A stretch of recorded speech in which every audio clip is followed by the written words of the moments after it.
चलिए guys, last कौन सा सम किया था प्लीज बताइए। 23rd सम हमने कर लिया था, हो गया था ना कंप्लीट। बढ़िया। 24th देखें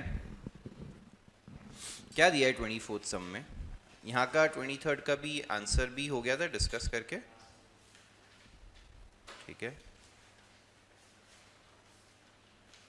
24th तो गवर्नमेंट टेक्स्ट बुक का ही सम है। देख लेते हैं क्या है। पराग लिमिटेड ना, एक्चुअली इसमें अब कुछ कॉम्प्लिकेशन नहीं है, वो सिर्फ प्रेफरेंस शेयर्स है। प्रेफरेंस शेयर्स क्या होते हैं ना, मैं पहले समझा देता हूँ आप लोगों को, फिर ही हम ये सम स्टार्ट करते हैं, ठीक है। कौन सा टॉपिक है ऑर्डर में?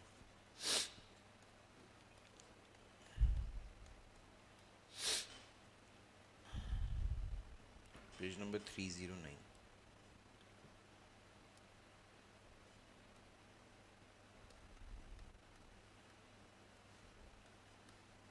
ये रहा, ठीक है। ध्यान से देखिए क्या दिया है।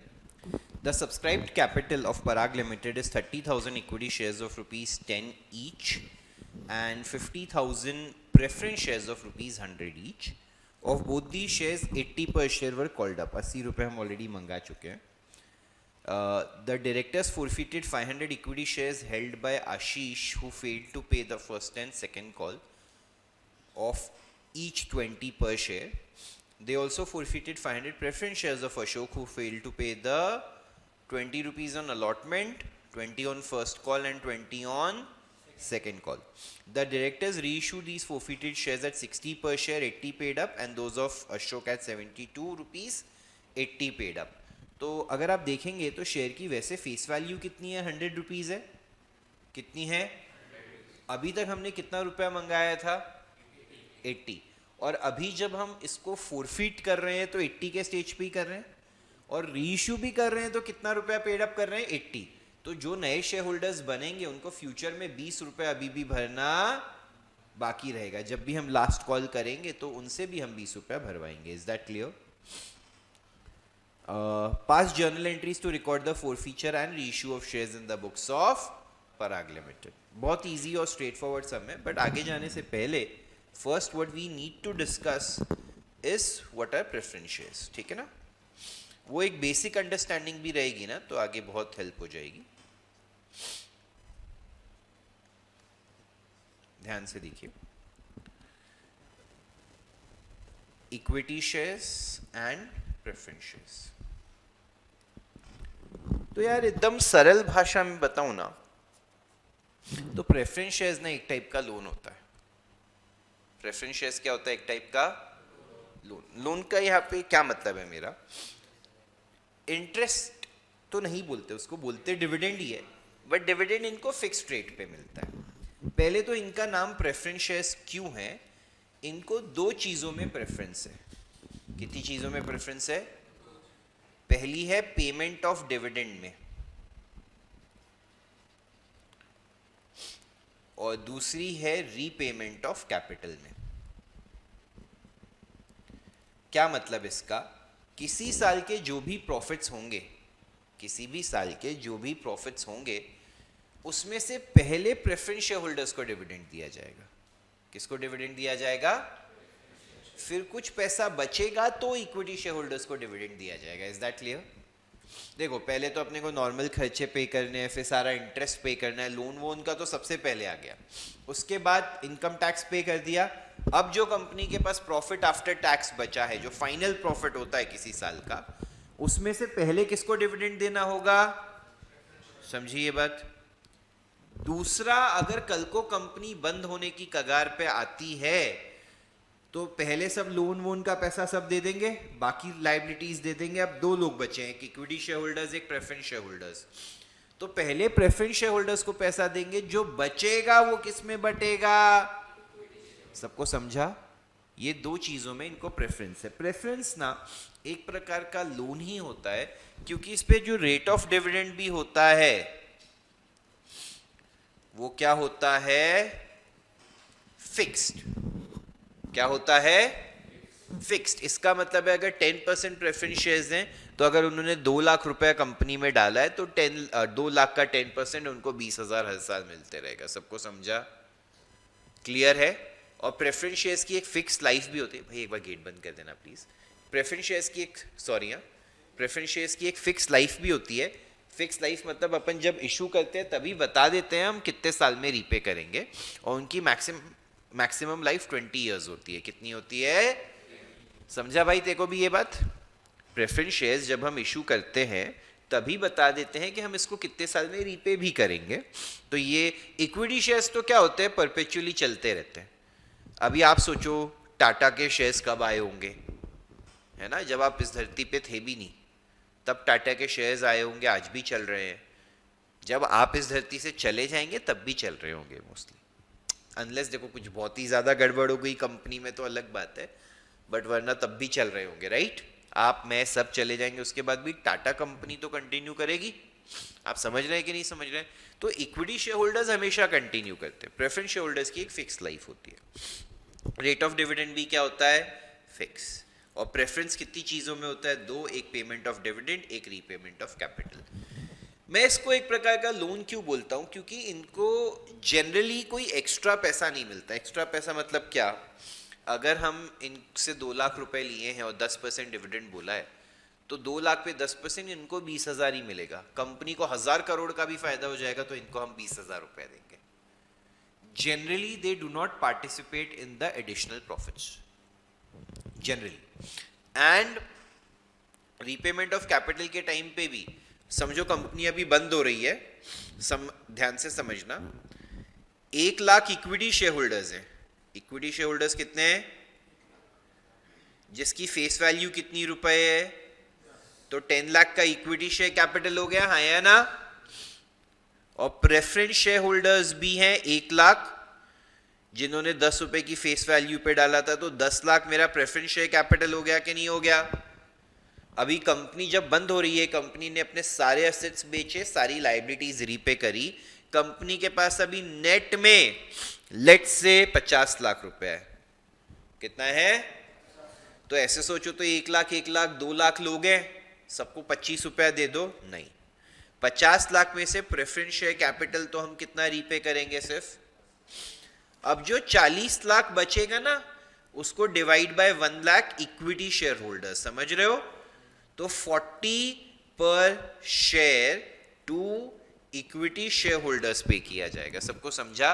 तो कंपनी में इवेंचुअली जो भी बचेगा, इसलिए इक्विटी शेयर होल्डर्स को रेसिडुअल ओनर्स भी बोलते हैं। क्या बोलते हैं? They have a residual interest in the company. कल को कंपनी बंद होती है तो सब कुछ रीपे करने के बाद जो बचेगा वो किसको बिलोंग करता है? इक्विटी शेयर होल्डर्स को। सबको समझा? प्रेफरेंस का लॉजिक समझा? नहीं समझा मैं? तो कोई बात नहीं, इक्विटी शेयर होल्डर्स को ठेंगा देके भगा देने का। यस, उनको पूरा जनरली प्रेफरेंस शेयर्स कोई लिस्ट नहीं कराता है। प्रेफरेंस शेयर्स में तुमको सिंपल बताऊं कैसा रहता है कि किसी ऐसे इन्वेस्टर को अट्रैक्ट, और जनरली क्या होता है, काफ़ी बार अपन कन्वर्टेबल प्रेफरेंस शेयर्स इशू करते हैं कि एक फिक्स पीरियड के बाद वो इक्विटी शेयर्स में कन्वर्ट हो जाते हैं। तो जनरली अभी, या जैसे मैंने किसी से मशीनरी खरीदी 50 लाख की, मैंने उसको बोला मेरे पास 50 लाख देने के लिए नहीं है, आप मेरी कंपनी के शेयर्स ले लो, इक्विटी शेयर्स। वो बोलता है तेरी कंपनी तो अभी स्टार्ट हो रही है, मैं उसके इक्विटी शेयर्स नहीं चाहता, क्योंकि यार अभी तो तू 3-4 साल तो प्रॉफिट ही नहीं कमाएगा, तो मेरे को डिविडेंड कहाँ से देगा? फिर तो मेरे लिए वो डेड इन्वेस्टमेंट हो जाएगा फॉर 4-5 ईयर्स। तो मैं बोलता हूँ एक काम करता हूँ, मैं आपको प्रेफरेंस शेयर्स देता हूँ 50 लाख रुपए के, 5 साल तक उस पर 10% डिविडेंड फिक्स, और फिर उसके बाद में उनको इक्विटी शेयर्स में कन्वर्ट कर दूंगा। समझ रहे हो? तो फिर सामने वाला हाँ चलेगा। देखो वैसे रियलिटी में प्रेफरेंस शेयर्स कहाँ यूज होते हैं मुझे भी ज़्यादा आइडिया नहीं, क्योंकि मैंने भी देखे नहीं, इतनी सारी ऑडिट्स में भी बहुत रेयरली प्रेफरेंस शेयर्स इशू करते हैं लोग, तो आजकल इतना काम नहीं आता है, बट जस्ट है, आपको टर्म समझने चाहिए। और एक चीज़ क्या होती है, जैसे समझो फाइनेंशियल ईयर 23, 24, 25 कंपनी ने समझो इस साल में लॉस किया, इस साल में लॉस किया, इस साल में प्रॉफिट किया। समझो प्रेफरेंस शेयर कैपिटल 5 लाख है और रेट कितना है 10%, तो 50,000 का प्रेफरेंस डिविडेंड हुआ कि नहीं हुआ हर साल? अभी दो टाइप के प्रेफरेंस शेयर्स होते हैं, cumulative, non cumulative. Cumulative non cumulative का क्या मतलब है? क्यूमुलेटिव है ना, तो जिस साल में लॉस है उस साल डिविडेंड नहीं देंगे, पर फिर जब प्रॉफिट आएगा तब तीनों जितने भी साल बैलेंस है उन सबका देंगे। तो अभी देखो 50,000 हर साल का पर एनम है कि नहीं है बच्चों? अगर क्यूमुलेट देखो लॉस है तो डिविडेंड देना नहीं है, वो बात क्लियर है। अगर लॉस है तो उस साल में डिविडेंड दे सकते नहीं है। बट अगर क्यूमुलेटिव है, क्यूमुलेटिव का क्या मतलब है? जिस जिस साल आपको डिविडेंड नहीं मिला ना, वो हम आपके हिसाब में लिखते जाएंगे, जिस साल भी कंपनी के पास पैसा होएगा हम इकट्ठा करके सब दे देंगे। तो अभी 2025 में प्रॉफिट हुआ, कितने साल से डिविडेंड देना बाकी है? और एक करंट ईयर, तो इसको हम कितना रुपया दे देंगे इस साल में? 50,000 था ना एक साल का, तो 3 साल का मिला के 1.5 लाख हो गया कि नहीं हो गया? बट नॉन क्यूमुलेटिव में सिर्फ कितना देंगे? उसको क्या बोलेंगे? जिस साल में लॉस हो गया वो पैसा आपका डूब गया, जिस साल में प्रॉफिट है उसका आपको डिविडेंड मिलेगा। सबको समझा? Am I making sense? तो ये सब टर्म्स होते हैं अलग अलग, हम सीखेंगे प्रेफरेंस शेयर्स के बारे में। सबको समझा है अच्छे से? अकाउंटिंग में क्या फर्क है? जीरो फर्क है, कुछ भी फर्क नहीं है। आप जहां पे इक्विटी शेयर एप्लीकेशन लिखते थे वहां अब आप क्या लिखेंगे? इक्विटी शेयर अलॉटमेंट के बदले सिर्फ एक फर्क क्या होता है, प्रेफरेंस में जो रेट ऑफ डिविडेंड होता है क्योंकि वो फिक्स होता है। इक्विटी में अपन हमेशा रेट ऑफ डिविडेंड क्यों नहीं लिखते? क्योंकि फिक्स नहीं है ना। कंपनी 5% भी दे सकती है, 50 भी दे सकती है, 100 भी दे सकती है। अच्छा, आपको एक और कॉमेडी बात बताता हूँ। तो अभी क्या होता है कि आज जैसे रिलायंस का शेयर मार्केट प्राइस पर शेयर है रिलायंस की 1400 के आसपास, थोड़ा इससे ऊपर है पर ठीक है। अगर आप उस शेयर का फेस वैल्यू देखोगे तो कितना है? 10 रुपीज, ठीक है ना? ध्यान से सुनना, मार्केट प्राइस कितना है? 1400, फेस वैल्यू कितना है? तो जब कंपनी ने शेयर्स को इशू किया था तो 10 रुपए की फेस वैल्यू थी। ऑब्वियसली प्रीमियम पे इशू किया होगा, वो जाने दो, बट फेस वैल्यू कितनी थी? तो हमने लाइबिलिटी कितने की एक्सेप्ट करी कंपनी ने? 10 रुपए की। आज उसका प्राइस कितना है? 1400। अभी काफ़ी बार कंपनीज डिविडेंड डिक्लेयर करती हैं, आप रिलायंस की भी वेबसाइट पे जाके देखना कि रेट ऑफ डिविडेंड है 50%, 40%, 30%। तो जब मैं बच्चा था, जब मैंने कॉमर्स नहीं ज्वाइन किया था, एक पिक्चर आई थी क्रिश, ठीक है? तो क्रिश पिक्चर में क्या होता है, नसीरुद्दीन शाह विलेन रहता है और वो है ना एक ऐसे बड़ा बिजनेसमैन दिखाया है। तो वो बिजनेसमैन क्या करता है, जाता है एक शेयर होल्डर्स की मीटिंग में और ऐसा अनाउंस करता है, this year we have done huge profits, we declare 100% dividend to our share holders.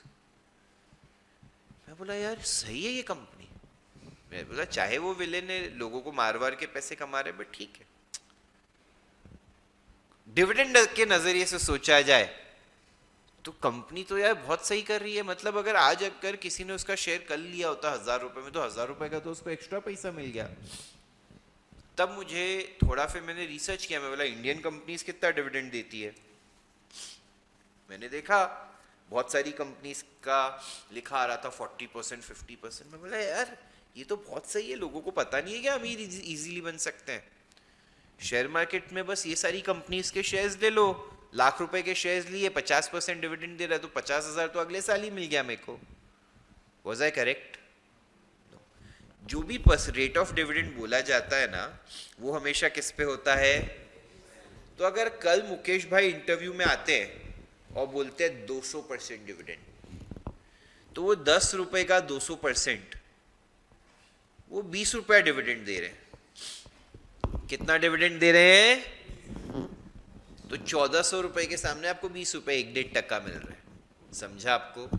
Reality में शेयर्स में ज्यादा करके दो टाइप के स्टॉक्स होते हैं, एक ग्रोथ स्टॉक्स होते हैं और एक स्टेबल स्टॉक्स टाइप होते हैं। तो जो ग्रोथ स्टॉक्स होते हैं ना, उसमें जनरली आप बाय करते हैं ना, तो शेयर प्राइस ज्यादा बढ़ता है, वो लोग डिविडेंड ज्यादा नहीं देते, क्योंकि वो जितना भी पैसा कमाते हैं वो कंपनी में इन्वेस्ट करते जाते हैं। और कुछ कंपनीज रहती हैं जो गवर्नमेंट PSUs हैं, ये है वो है, वो लोग डिविडेंड बहुत अच्छा देते हैं, साल का 4-5%, 6% तो आपको डिविडेंड से कमाई करवा देंगे वो, बट उनमें फिर शेयर प्राइस अप्रिसिएशन उतना नहीं होता है। थोड़ा आप स्टडी करेंगे, मेरे को तो बिल्कुल बहुत लिमिटेड नॉलेज है, बट आप स्टडी करेंगे तो और सीखेंगे इस बारे में, है ना। चलें आगे, सबको अच्छे से समझिए ये बात, हाँ ठीक है, ये समझा सबको। चलो तो अभी कुछ बचा नहीं है इस सम में, अभी ये सम का ना मैं एक वर्किंग नोट बनाता हूं। This is question number 24। ध्यान से देखिए, बहुत इंपॉर्टेंट है। पहले अभी सिर्फ इक्विटी के बारे में पढ़ो। इक्विटी की फेस वैल्यू कितनी है, जवाब देते जाओ, बताओ। 100। उसमें से कितना हम मंगा चुके हैं, 80, ठीक है। आशीष भाई ने इक्विटी में गड़बड़ करी है कि नहीं करी है, एक सेकेंड ना, मैं जो जो इक्विटी से रिलेटेड इंफॉर्मेशन में बोलते जा रहा हूं मैं उसको हाईलाइट भी करते जा रहा हूं। 100, 80, मिस्टर जिसने क्या क्या नहीं भरा, of 20 each is the keyword, हाँ या ना, ठीक है। तो अब अगर मैं ऐसा सोचूं इक्विटी शेयर्स के बारे में, तो कुछ पैसा एप्लीकेशन पे होगा, कुछ अलॉटमेंट पे, कुछ फर्स्ट कॉल, कुछ सेकेंड कॉल, और अब यहां पे मैं लिखता हूं फ्यूचर कॉल्स। मुझे नहीं पता ना एक कॉल में करेंगे, आगे 2 में करेंगे, कैसे करेंगे, I have no information. Total मैं जानता हूं बच्चों कितना होना चाहिए, मैं ये भी जानता हूं फर्स्ट कॉल और सेकेंड कॉल कितना कितना है, और मैं ये जानता हूं यहां तक का टोटल कितना है। अरे हाँ या ना, am I making sense. Second call तक टोटल हमने कितना रुपया लिया है, 80, मतलब 80 रुपया मांगा है, जिसमें से फर्स्ट कॉल और सेकेंड कॉल में 20-20 है, तो इन दोनों में भी 40 हो गया कि नहीं हो गया। कोई बोले और 100 एप्लीकेशन अलॉटमेंट पे 20-20 होगा, मैं बोलूँगा अरे येड़े मेरे को कैसे पता, 10-30 भी हो सकता है, 5-35 भी हो सकता है, बट दोनों का मिला के कितना होगा। Do you guys agree to this, ठीक है, ये समझा अच्छे से सबको, अरे है या ना। कौन है एक व्यक्ति, मिस्टर आशीष के पास कितने शेयर्स है भैया, 500। उसने ये भरा, ये भरा, ये नहीं भरा, ये नहीं भरा, और इस स्टेज पे उसके शेयर्स को फोरफिट कर लिया। Do you guys agree. Future call में कितना रुपया बाकी है, जो अभी तक हमने मांगा, बहुत इजी एंट्री हो गई कि नहीं हो गई। ध्यान से देखिए सोल्यूशन में, मैं जिस सिर्फ एक बार इसकी एंट्री डिस्कस कर लेता हूं आपके साथ। जब हम शेयर्स फोरफिट करेंगे, चलो एंट्री यहीं पे ही लिख देता हूं मैं रादर। जब हम शेयर्स फोरफिट करेंगे तो equity share capital account 500 shares into face value called up so far, 500 into 80 होगा कि नहीं होगा, 40,000 हो गया, अरे हाँ या ना। 2 सिक्योरिटीज प्रीमियम तो है नहीं इसलिए आगे बढ़ता हूं। 2 कॉल्स इन अरियर्स कितना होगा, 500 इंटू 40 भरना बाकी है कि नहीं है, फर्स्ट कॉल सेकेंड कॉल का 20-20, तो 20,000 हो गया। 2 शेयर फॉर फीचर 20,000, हाँ या ना। अगर आप देखेंगे तो टेक्स्ट बुक के सोल्यूशन में यहाँ पे अलग से कैसे दिया, इक्विटी शेयर कैपिटल 40 दिया है, शेयर फॉर फीचर 20 दिया है, बट कॉल्स इन अरियर्स के बदले उन्होंने शेयर फर्स्ट कॉल और शेयर सेकेंड कॉल लिखा है। याद है मैंने एक ऑल्टरनेट मेथड सिखाया था जिसमें कॉल्स इन अरियर्स को डेबिट नहीं करते थे, तो respective balance allotment first call और सेकेंड कॉल में ही रह जाता था, ये वो वाला मेथड है, सबको समझा। चलूं आगे, सेम मतलब यार अभी मैं प्रेफरेंस शेयर्स का भी ये सेम चीज करनी है, बट उससे पहले मैं काम करता हूँ पूरा इक्विटी का करा देता हूँ। आइडियली एग्जाम में आपको ऑर्डर कैसे करना पड़ेगा, पहले फोरफीचर की दोनों एंट्री, फिर दोनों रीइशू की एंट्री, और फिर कहाँ ट्रांसफर करने की, कैपिटल रिजर्व में ट्रांसफर करने की एंट्री। तो वैसे ही करे क्या पहले जैसे एग्जाम में करना है, तो कंफ्यूजन ना हो। चलो आशीष का वर्किंग नोट तो हमने बनाया, अभी हम प्रेफरेंस के लिए भी बनाते हैं। अब ये काम करें, प्रेफरेंस की इंफॉर्मेशन हाईलाइट कर दे बच्चों वापस से। फेस वैल्यू कितना है, 100, मांग कितना चुके हैं, 80। अभी कौन बंदा है जिसने 20 रुपया अलॉटमेंट, 20 रुपया फर्स्ट कॉल और 20 रुपया सेकेंड कॉल, हाँ या ना, तो उसने सिर्फ एप्लीकेशन का 20 रुपया भरा होगा। इसका भी अगर मैं वर्किंग नोट बनाने जाऊं, application, allotment, first call, second call और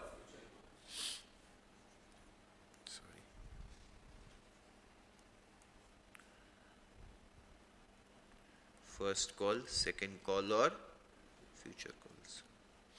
I know this total is supposed to be, I know this much is supposed to be, तो ये बैलेंस 20 हो गया, ये 20 है, ये 20 है, ये 20 है, तो ये भी 20 होगा. अरे हाँ है ना, सब समझ रहे हैं? मिस्टर अशोक जिनके पास कितने शेयर्स हैं, उन्होंने ये भरा, ये नहीं भरा, ये नहीं भरा, ये नहीं भरा, इस स्टेज पर उनके शेयर्स को फॉरफिट कर दिया. करेक्ट और नॉट? एंट्री क्या आएगी? प्रेफरेंस शेयर कैपिटल अकाउंट, वही 500 इंटू 80, 40,000 हो गया कि नहीं हो गया? 2. एक दूसरे मेथड से, वो अल्टरनेट मेथड से करा के देता हूं. अगर हमने कॉल्स इन अरियर्स में नहीं ट्रांसफर किया होता तो अलॉटमेंट में बैलेंस होता 2 preference share, 2 preference share, 2 preference share,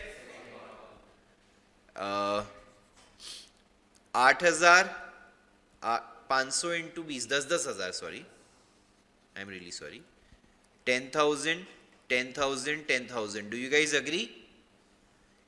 और 2 कॉल्स इन अरियर्स 30,000. सबको समझा? दोनों मेथड लिखा दिया. अरे हाँ या ना? 2 प्रेफरेंस शेयर फॉर फीचर, 10,000 बचा कि नहीं बचा? ये वो जो 20 रुपए उसने एप्लीकेशन के भरे, ये हमने हड़प लिए. राइट और रॉन्ग? 500 शेयर्स पे 20 रुपए, और यहाँ पे भी 2 शेयर फॉर फीचर के बदले 2 इक्विटी शेयर फॉर फीचर. हाँ या ना? कोई डाउट है गाइस? Easy tough? चलते हैं आगे. यहां पे भी इसका ऑल्टरनेट ट्रीटमेंट क्या हो सकता था? और 2 equity share first call 10, 2 equity share 10. हाँ या ना? चलिए आगे चलते हैं. अब ये सभी शेयर्स को हमने रीइश्यू किया है. पहले इक्विटी वाले देखते हैं. आशीष वाले शेयर 60 रुपीज में रीइश्यू किया है, 80 पेड अप. मतलब सामने वाले को मिल 80 का शेयर कितने रुपए में रहा है? 60 में. सब समझ रहे हैं? एट याद है? एट मतलब रोकड़े का अमाउंट. करेक्ट? तो अभी ध्यान से देखिए एंट्री क्या होगी. बहुत इजी है अभी तो एंट्रीज. पहले आएगी bank account debit, 2 equity share capital, और जो डिफरेंस रहेगा वो इक्विटी शेयर फॉर फीचर में डेबिट हो जाएगा. है या ना? पूरे 500 शेयर्स रीइश्यू हो रहे हैं क्या? 500 ही थे ना दोनों के. 500 इंटू 60, हमको बैंक में 30,000 मिला. ये कितना आएगा? 500 इंटू 80, 40,000 आएगा. तो ये बैलेंसिंग फिगर 10,000 हो गया कि नहीं हो गया? हाँ या ना?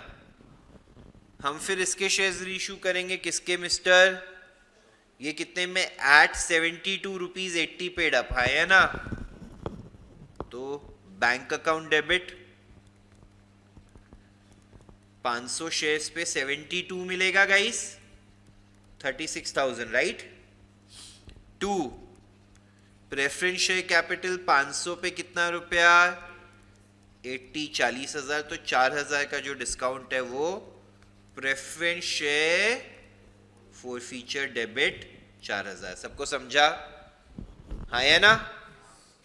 इक्विटी शेयर्स पे शेयर फॉर फीचर कितना था? 20,000. उसमें से कितना यूज हो गया? 10,000. तो ये तो यहीं पे कर देता हूं. Equity share forfeiture to 10,000. हाँ या ना? और यहाँ पे preference share forfeiture to capital reserve. Capital reserve अलग अलग मत बनाना. कितना हड़पा था? 10,000 हड़पा था, 4,000 यूज हो गया, तो 6,000 कैपिटल रिजर्व. सबको समझा? देख लेते एक बार सिर्फ ऑर्डर पर्सपेक्टिव से इन्होंने कैसे किया है. देखो दोनों एंट्रीज को ये इकट्ठा पास कर दिया है. मेरे हिसाब से आप इसमें अगर इक्विटी शेयर्स रीइश्यू करके इक्विटी शेयर का ट्रांसफर कर देते कैपिटल रिजर्व में पहले, फिर प्रेफरेंस का करते, तो कोई फर्क पड़ता नहीं था. ठीक है? Easy difficult? छाप लीजिए जल्दी से। Is the objective here is कि अभी ये वर्किंग नोट्स पे आप खासा फोकस करें, और प्लीज़ रूलिंग मत कीजिए। अभी मेरे लिए आज फोकस ये है कि मैं चैप्टर ख़त्म कराऊँ, तो रूलिंग में टाइम मत वेस्ट कीजिए। You make sure that you have the relevant information in your notebook. Okay, आज के लिए रूलिंग नहीं करेंगे चलेगा, मैं अभी बता रहा हूँ। Focus should be on. जल्दी जल्दी सब लिखना चालू कर देते हैं ना, तब तक तू अपनी एक्सरसाइज करते रहता है। जल्दी कर। नहीं, मैंने बहुत देखा है, तू ऐसे मस्त हिल डुल के रेडी होएगा फिर।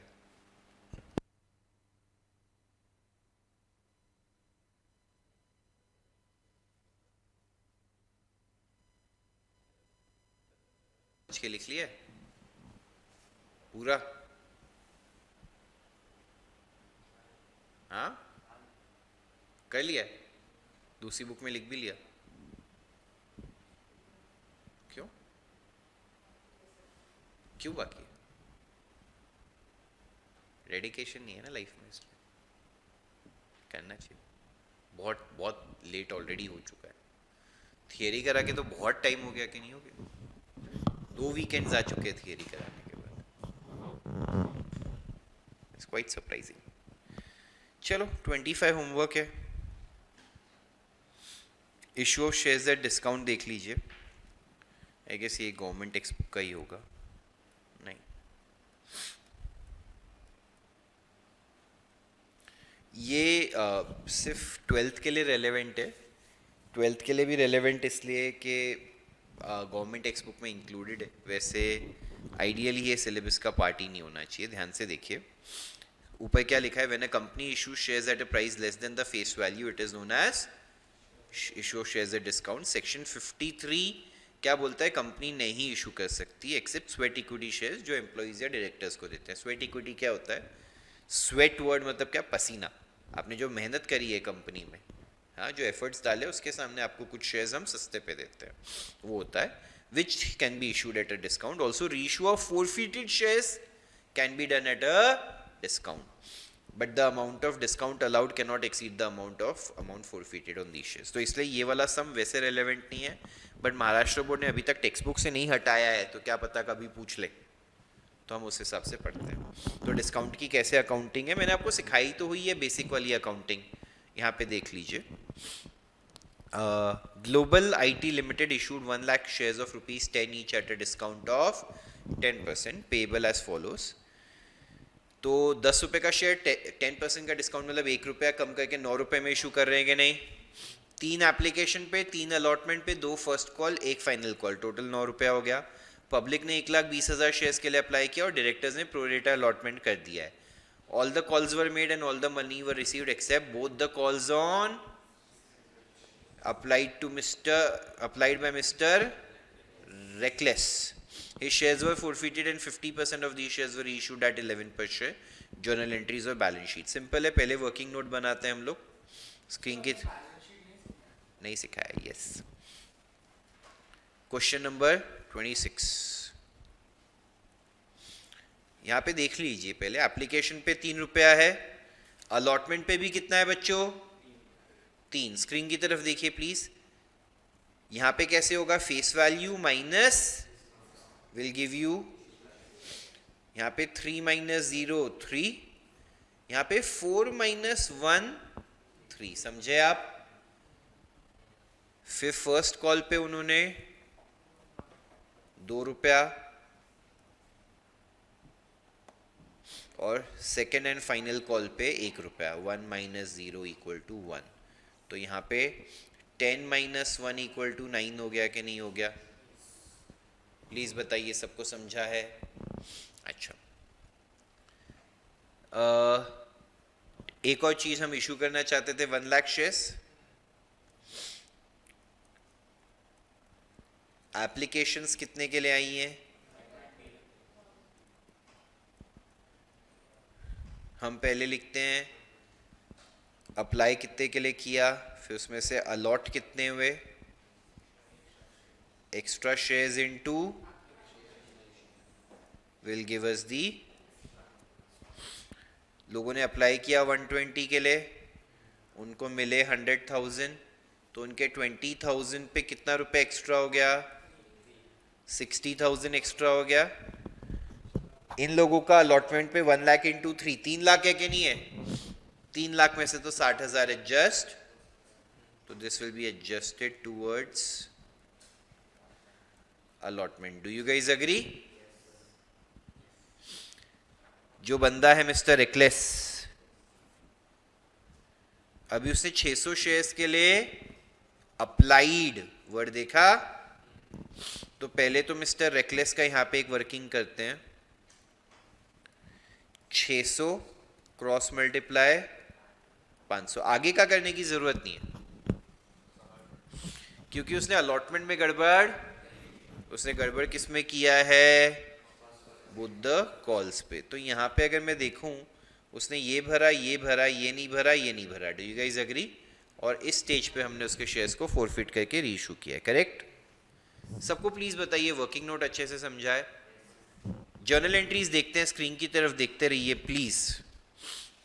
Bank account debit to equity share application, 1,20,000 shares पे 3 रुपया, 3,60,000 हमारे पास आया कि नहीं आया?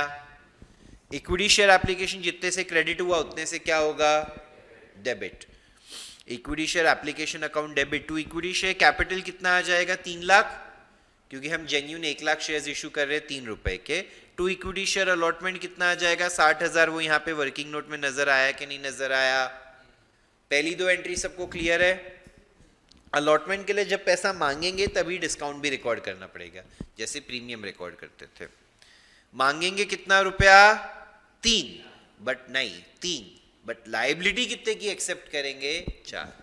अब उल्टा है ना, प्रीमियम जब होता था तो मांगते थे 4, लाइबिलिटी एक्सेप्ट करते थे 3 की, क्योंकि एक्स्ट्रा पैसा मांगते थे। इधर मांगेंगे 3, लाइबिलिटी कितने की आएगी? तो असेट 3 का, लाइबिलिटी 4 का, 1 रुपए का डिस्काउंट। समझा सबको? तो ध्यान से देखिए, इक्विटी शेयर अलॉटमेंट असेट बढ़ाने के लिए डेबिट कितने रुपए के हिसाब से? तो 3 लाख आ गया कि नहीं आ गया? To equity share capital liability कितने की एक्सेप्ट करूंगा? 4 लाख, तो 1 लाख रुपया मेरा लॉस हो गया। Discount on issue of shares, खर्चा बढ़ाने के लिए डेबिट। प्लीज बताइए सबको एंट्री समझी है? अरे हाँ या ना? अब लेना कितना पैसा है? 3 लाख, उसमें से पहले ही कितना आ चुका था? तो bank account debit to equity share allotment 240 आ गया ना? गलती से 340 मत लिख देना। 4 लाख की हम लाइबिलिटी एक्सेप्ट कर रहे हैं, बट मांग कितना रुपए आ रहे थे? 3 लाख। 3 लाख में से 60,000 ऑलरेडी आ चुका था, यहाँ पे आया 240। प्लीज बताइए सबको समझा? फिर फर्स्ट कॉल का पैसा मांगेंगे कितने शेयर्स पे? लाख शेयर्स पे 2 रुपया, 2 लाख मांगेंगे, बट उसमें से कितने शेयर्स पे नहीं आएगा? 500 शेयर्स पे 2 रुपया, मतलब 1,000 रुपया नहीं आएगा। अरे हाँ है ना?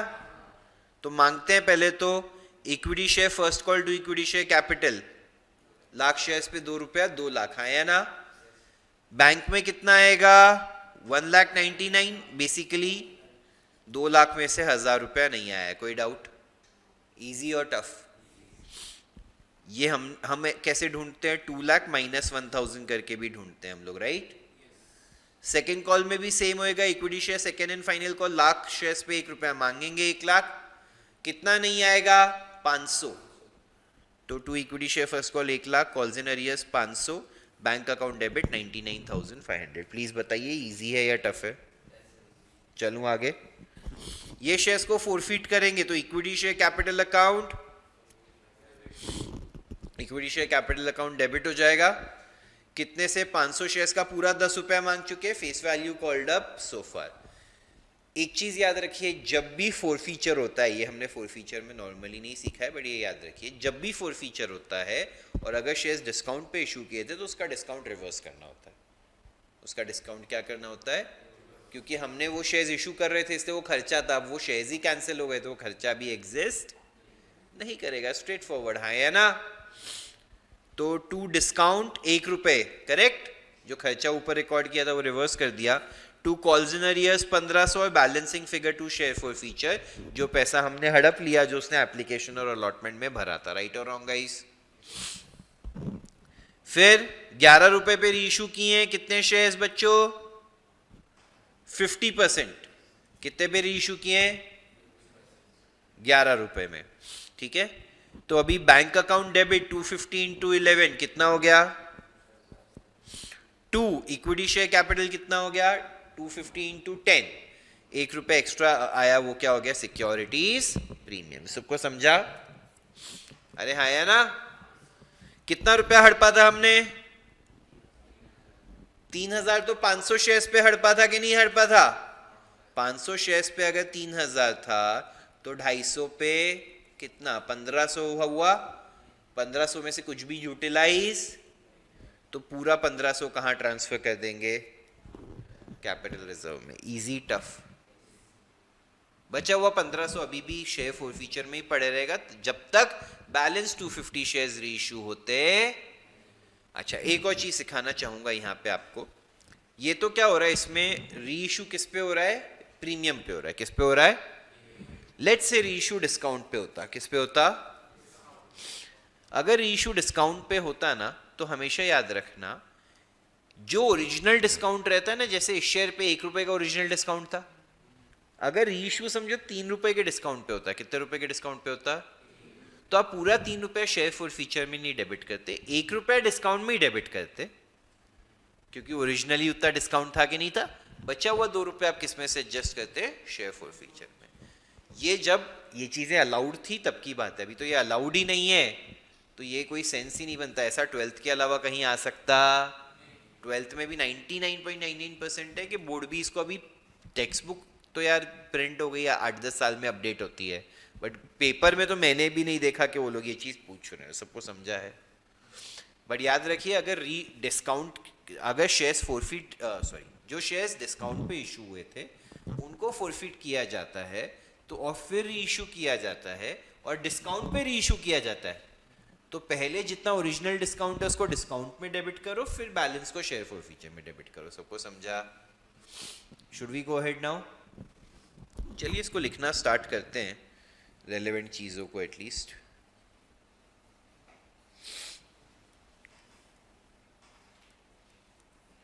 सबको डिफिकल्ट लगा क्या ये सब?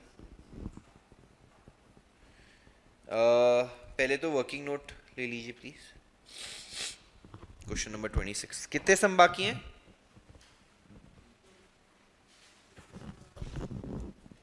इसके बाद क्या है? 26 के बाद 27, 28 तो होमवर्क है, 29 और 31 ना, दो बस, थोड़ा सा थियरी और बाकी है, सब निपटा देंगे आज। क्यों कर सकते हैं? लेक्चर खत्म कर देंगे, थियरी भी बाकी है, इसका करवाना है, चिंता मत कर। बैलेंस शीट एक सोच रहा हूँ अभी कराऊं या कैसे कर रहा हूँ वो देखते हैं।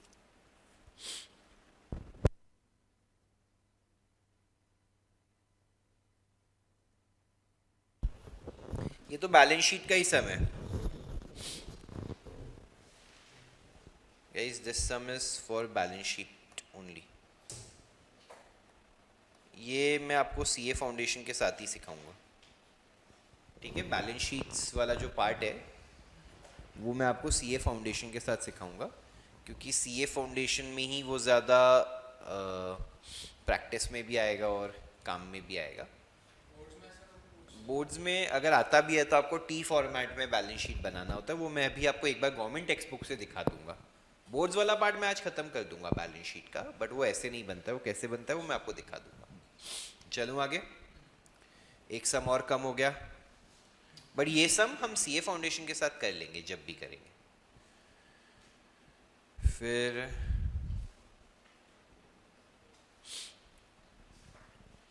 ये वाला भी मैं आपको करा चुका, शेयर्स इशूड फॉर कंसिडरेशन। ये वाला यहाँ पे ही आंसर भी दिया है, कुछ करना नहीं, आप लोग को स्क्रीन की तरफ देखना है। R Limited took over the assets worth 4 lakh and liability worth 1,30,000 of Akshaya Enterprise. The vendors were issued fully paid equity shares of rupees 10 each. Past journal entries if such shares were issued at par, premium or discount. पहले तो ध्यान से देखिए, 4 lakh minus 1,30,000 तो कितना? 270 का acquisition हुआ कि नहीं हुआ?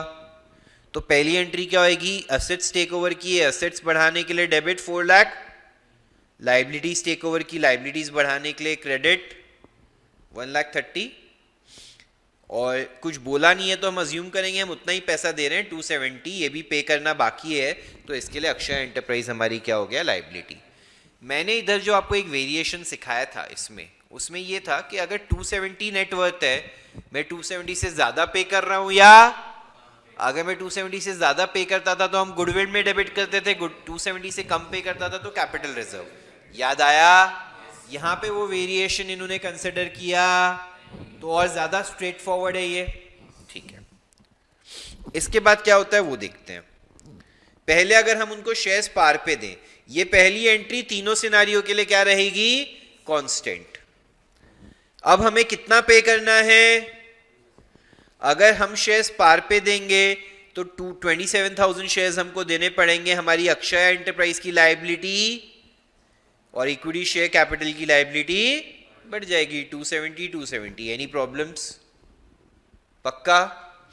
अगर हम शेयर 20% के प्रीमियम पे देते हैं तो हमें 2,70,000 पे करने के लिए डिवाइड बाय 12 करना पड़ेगा कि नहीं करना पड़ेगा? अरे हाँ है ना, क्योंकि एक शेयर की वैल्यू अब कितनी हो गई है, 12। मेरे को टोटल 270 पे करना है, तो I will give them 22,500 shares. Do you guys agree?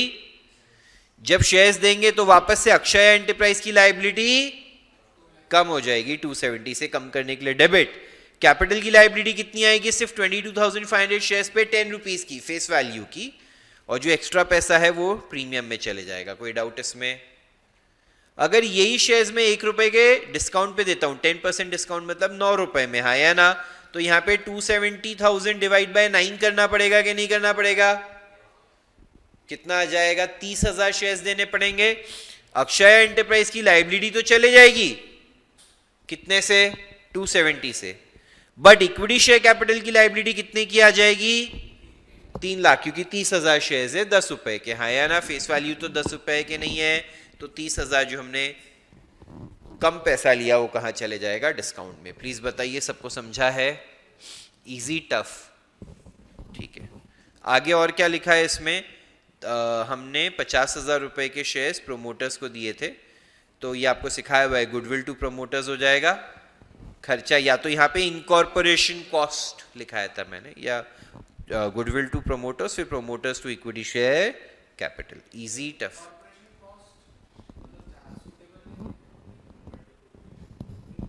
MCA को नोट लिखो guys, I think this should change. मेरा 12वीं का सिलेबस बाकी है, बट मैं आपको ज्ञान देने के लिए रेडी हूँ।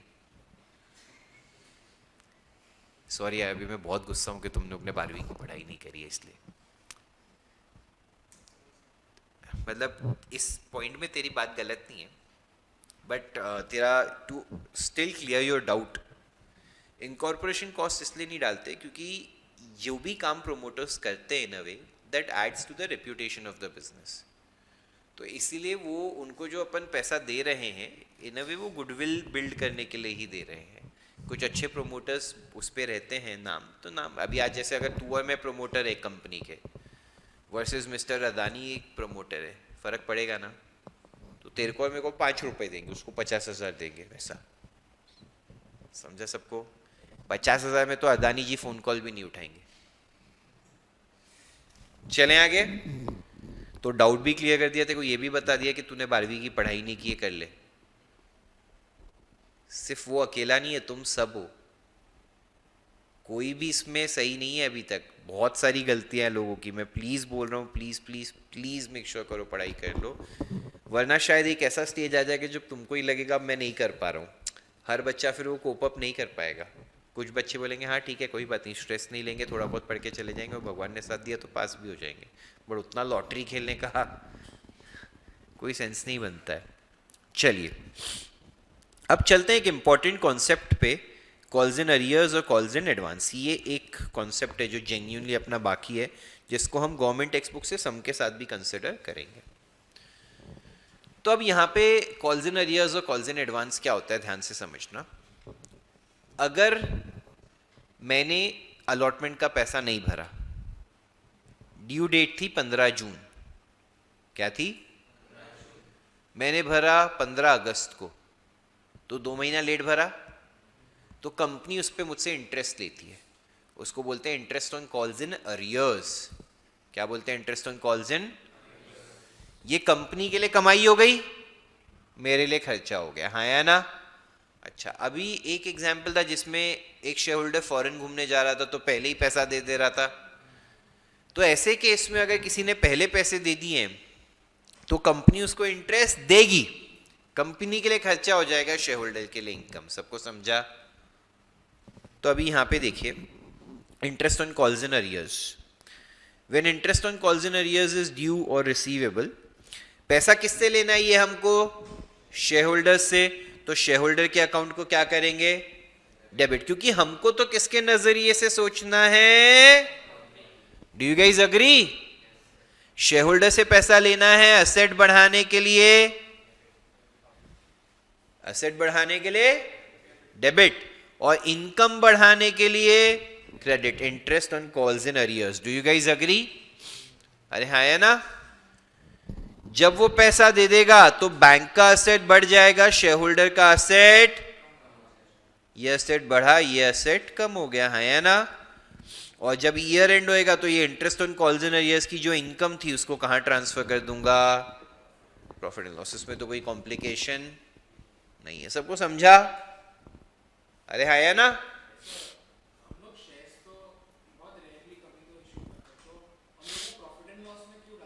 ये इंटरेस्ट तो तेरा एक तरीके से नॉर्मली है ना, किसी ने पैसा नहीं दिया उससे तूने इंटरेस्ट लिया, दैट्स इट। वो तो डे टू डे से ही रिलेटेड हो गया, मतलब तेरा पैसा ब्लॉक था ना, एक तरीके से तूने शेयर होल्डर को उधार दिया था। चले आगे। Next, interest on calls in advance. When interest on calls in advance is due और पेएबल, तो अभी हमें पे करना है, तो हमारा खर्चा बढ़ाने के लिए डेबिट और शेयर होल्डर की लायबिलिटी बढ़ाने के लिए पे करेंगे। तो शेयर होल्डर नाम की लायबिलिटी कम हो जाएगी और बैंक नाम का, और साल के एंड में ये interest on calls in advance के खर्चे को कहां ट्रांसफर कर दूंगा? पीएनएल। Easy tough? पक्का? सब लोग को श्योरली समझा है ये? ठीक है। हाँ, तो इंटरेस्ट इससे तो पीएनएल में डेबिट साइड पे ट्रांसफर किया ना, पहले खर्चा बढ़ाने के लिए डेबिट किया था, खत्म करने के लिए तो क्रेडिट करेगा ना, तो पीएनएल में डेबिट। तो यहां पे क्रेडिट हो रहा है ऐसा मत सोच, ओरिजिनली क्या है वो खत्म करने के लिए क्रेडिट किया है ना भाई। वैसे ही तो इनकम में भी ये भी पहले क्रेडिट था, बाद में तो डेबिट होएगा ही ना। ईयर एंड पे तो चीजों को खत्म करने के लिए उनका ऑपोजिट इफेक्ट देना ही पड़ता है या ना। चलिए, अब ये होने के बाद मैं चाहूंगा एक बार मैं गवर्नमेंट टेक्स्ट बुक से ये टॉपिक कराऊं। अच्छा, interest on calls in arrears और एडवांस का ना एक फिक्स्ड रेट है जो कंपनीज एक्ट के एक शेड्यूल में दिया है, कि मतलब अगर कंपनी ने कोई रेट्स नहीं डिसाइड किए हो तो वो रेट पे हमें इंटरेस्ट लेना या देना चाहिए। ठीक है, वो अभी टेक्स्ट बुक में कहीं ना कहीं लिखा है, वो भी अपन देख लेंगे। 10 और 12% है, वैसे बता दूं, पहले 5 और 6% था, फिर वो चेंज करके 10 और 12%। क्या आने दो, इन्फॉर्मेशन पे भी इसमें क्या क्या है वो देख लेते हैं। अपने को कुछ भी अलग लगेगा ना जो अपन ने नहीं पढ़ा है वो पढ़ लेंगे। शेयर एंड शेयर कैपिटल, ये मैंने डेफिनेशन एक बार पढ़ाई थी कंपनीज एक्ट में, सेक्शन 284 में क्या बोला है? Share is the share in the capital of a company and include stock as well. Stock क्या होता है? पहले एक जमाने में कंपनी स्टॉक भी इशू करती थी, मतलब 100 शेयर्स का एक यूनिट बना दिया, उसको स्टॉक बोलते थे। ठीक है, रॉ मटेरियल वो सब नहीं भाई, वो नहीं, वो तो अलग ही हो गया ना, वो तो इन्वेंट्री हो गया, उसको नहीं। स्टॉक यहाँ पे मतलब इन्वेंट्री नहीं है, ये बात क्लियर है सबको। ये क्लोजिंग स्टॉक ओपनिंग स्टॉक वाला स्टॉक नहीं है। पहले शेयर्स का क्या करते थे ना, जैसे 200 शेयर्स का एक यूनिट बना दिया, उसको एक स्टॉक बोलते थे। शेयर सर्टिफिकेट तो शेयर्स के लिए हो गया, बट स्टॉक को कुछ नंबर ऑफ शेयर्स को इकट्ठा करके कुछ रहता था कॉन्सेप्ट, मैंने भी कभी देखा नहीं है, बट अभी तब का था इसलिए बनाया हुआ है कि किसी के पास वो पड़ा हो तो। बट इसको प्लीज इन्वेंट्री से कंफ्यूज मत करना, इंक्लूड स्टॉक एज वेल, वो शेयर्स ही होते हैं, उसका फॉर्म सिर्फ थोड़ा अलग होता है। ठीक है, चलते हैं आगे। इक्विटी शेयर्स क्या होते हैं आपको पता है? इज नॉट, इक्विटी शेयर्स की डेफिनेशन क्या है? कि वो शेयर जो प्रेफरेंस शेयर नहीं है। ठीक है, क्या बोले ये लोग को? Equity share holders are the risk bearers, ये तो हमको पता ही है, और उनको डिविडेंड और repayment of capital preference share holders को पे करने के बाद ही मिलता है। अभी यहाँ पे देखिए प्रेफरेंस शेयर होल्डर्स के बारे में जो बाकी लिखा हुआ है वो तो ठीक है। On the basis of additional rights और preferences can be further classified into. अभी प्रेफरेंस शेयर्स कितने टाइप के हो सकते हैं? पहले लिखा है क्यूमुलेटिव एंड नॉन क्यूमुलेटिव, ये मैंने आपको सिखाया। क्यूमुलेटिव मतलब लॉस के सालों में डिविडेंड नहीं देंगे बट प्रॉफिट के साल में सब बैलेंस ईयर्स का भी देंगे। नॉन क्यूमुलेटिव में लॉस वाले साल का आपका डूब गया, प्रॉफिट वाले साल का मिलेगा। रिडीमेबल इरिडीमेबल का क्या मतलब है? रिडीमेबल जो एक फिक्स लाइफ के बाद रीपे हो जाए या शेयर्स इक्विटी शेयर्स में कन्वर्ट हो जाए उसको बोलते हैं रिडीमेबल, और जो लाइफ टाइम रीपे होने वाला नहीं है उसको बोलते हैं irredeemable. Irredeemable preference shares issue करना अलाउड नहीं है, ठीक है? मतलब जैसे इक्विटी शेयर्स होते हैं चलते रहेगा वैसा, हर साल डिविडेंड मिलते रहेगा, कंपनी कभी भी आपका प्रिंसिपल रीपे नहीं करेगी। तो इक्विटी शेयर्स जैसा हो गया, बट वैसे शेयर्स अलाउड नहीं है, प्रेफरेंस शेयर्स वैसे इशू कर सकते नहीं है, ये याद रहेगा सबको। Next, participative non participative. अभी पार्टिसिपेटिव नॉन पार्टिसिपेटिव का क्या मतलब है? अगर हम आपको आपका सिर्फ फिक्स्ड रेट ऑफ डिविडेंड देते हैं और कल को कंपनी बंद भी होती है तो सिर्फ आपका कैपिटल ही देते, कुछ भी एक्स्ट्रा देते नहीं है, तो उसको नॉन पार्टिसिपेटिव प्रेफरेंस शेयर्स बोलते हैं। क्या बोलते हैं? नॉर्मली नॉन पार्टिसिपेटिव ही होते हैं। पार्टिसिपेटिव का क्या मतलब है कि हम आपको प्रेफरेंस शेयर्स देंगे, 10% आपका डिविडेंड है, बट अगर हम इक्विटी शेयर होल्डर्स को समझो 100% डिविडेंड दे रहे हैं तो हम आपको भी 10 के बदले 25-30 कुछ देंगे। मतलब जो कमिटेड है उसके बियॉन्ड भी कुछ ना कुछ एक्स्ट्रा देने का प्रोविजन होता है, उसको बोलते हैं participative, because they will participate in the profits over and above their committed amounts. है ना? जनरली नहीं होता। कन्वर्टेबल है नॉन कन्वर्टेबल। कन्वर्टेबल जो इक्विटी शेयर्स में कन्वर्ट होने वाले हैं वो कन्वर्टेबल, जो कन्वर्ट नहीं होने वाले हैं नॉर्मली रीपे होने वाले हैं वो नॉन कन्वर्टेबल। सबको समझा? आज की तारीख में मार्केट में एक जो बहुत फेमस या प्रेवलेंट कॉन्सेप्ट है वो है सीसीपीएस का। सीसीपीएस होते हैं कंपल्सरीली कन्वर्टेबल प्रेफरेंस शेयर्स। क्या होते हैं? सारे स्टार्टअप्स आज की तारीख में सीसीपीएस इशू करते हैं अपने नए इन्वेस्टर्स को, और फिर वो क्या करते हैं, after a term of 20 years they convert it into equity, या उससे पहले कभी भी चाहें तो भी कर सकते हैं, बट वो हमेशा रीपे कभी नहीं होते, वो इक्विटी में कन्वर्ट होते हैं। ठीक है, चलिए। ऑथोराइज, इशूड, सब्सक्राइब, ये सब सिखाया मैंने। Called up, paid up, reserve. अभी ये देखो बैलेंस शीट का एग्जाम्पल यहाँ पे दिया हुआ है। वो क्या बोल रहा है? कंपनी का ऑथोराइज कैपिटल है 10 lakh, 10,000 shares of funded each, जिसमें से 7,500 इशू किए हैं 30 एप्लीकेशन पे, ये वो सब इंफॉर्मेशन यहाँ पे दिया हुआ है।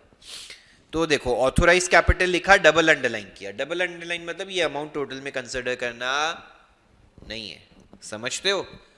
तो this is only for information purpose, this is only for, इसलिए इसको डबल अंडरलाइन किया है। समझा सबको? इशूड कैपिटल को भी डबल अंडरलाइन किया, सब्सक्राइब को भी डबल अंडरलाइन किया, कॉल्ड अप को भी। रेलेवेंट क्या है कि हमारे पास पेड अप कितना है ना? तो जिन जिन के पैसे आ गए हैं, जैसे 6,000 equity shares of ₹160 called up, 3,60,000 हमने मांगा है, बट उसमें से 15,000 नहीं आया है, तो 345 हो गया कि नहीं हो गया? और इसीलिए बैंक में भी उतना ही 345 दिख रहा है। कॉल्स इन अरियर्स रिसीवेबल है, असेट है, बट असेट साइड पे दिखाते हैं क्या? कैपिटल में से माइनस करके दिखाते हैं, समझे? असेट साइड पे पॉजिटिव के बदले उसको लाइबिलिटी साइड पे नेगेटिव दिखाते हैं। सबको समझा? Am I making sense? वो सिर्फ इंफॉर्मेशन है, इतना परमिटेड अपन मैक्सिमम इशू कर सकते हैं, याद है सिखाया था कितना मैक्सिमम इशू कर सकते हैं। ये सारा इंफॉर्मेशन है ना यार। अभी कोई ये लाइबिलिटीज हैं क्या? मेरी लाइबिलिटी आज मेरे सर पे कितनी है, समझ रहे हो? चलें आगे।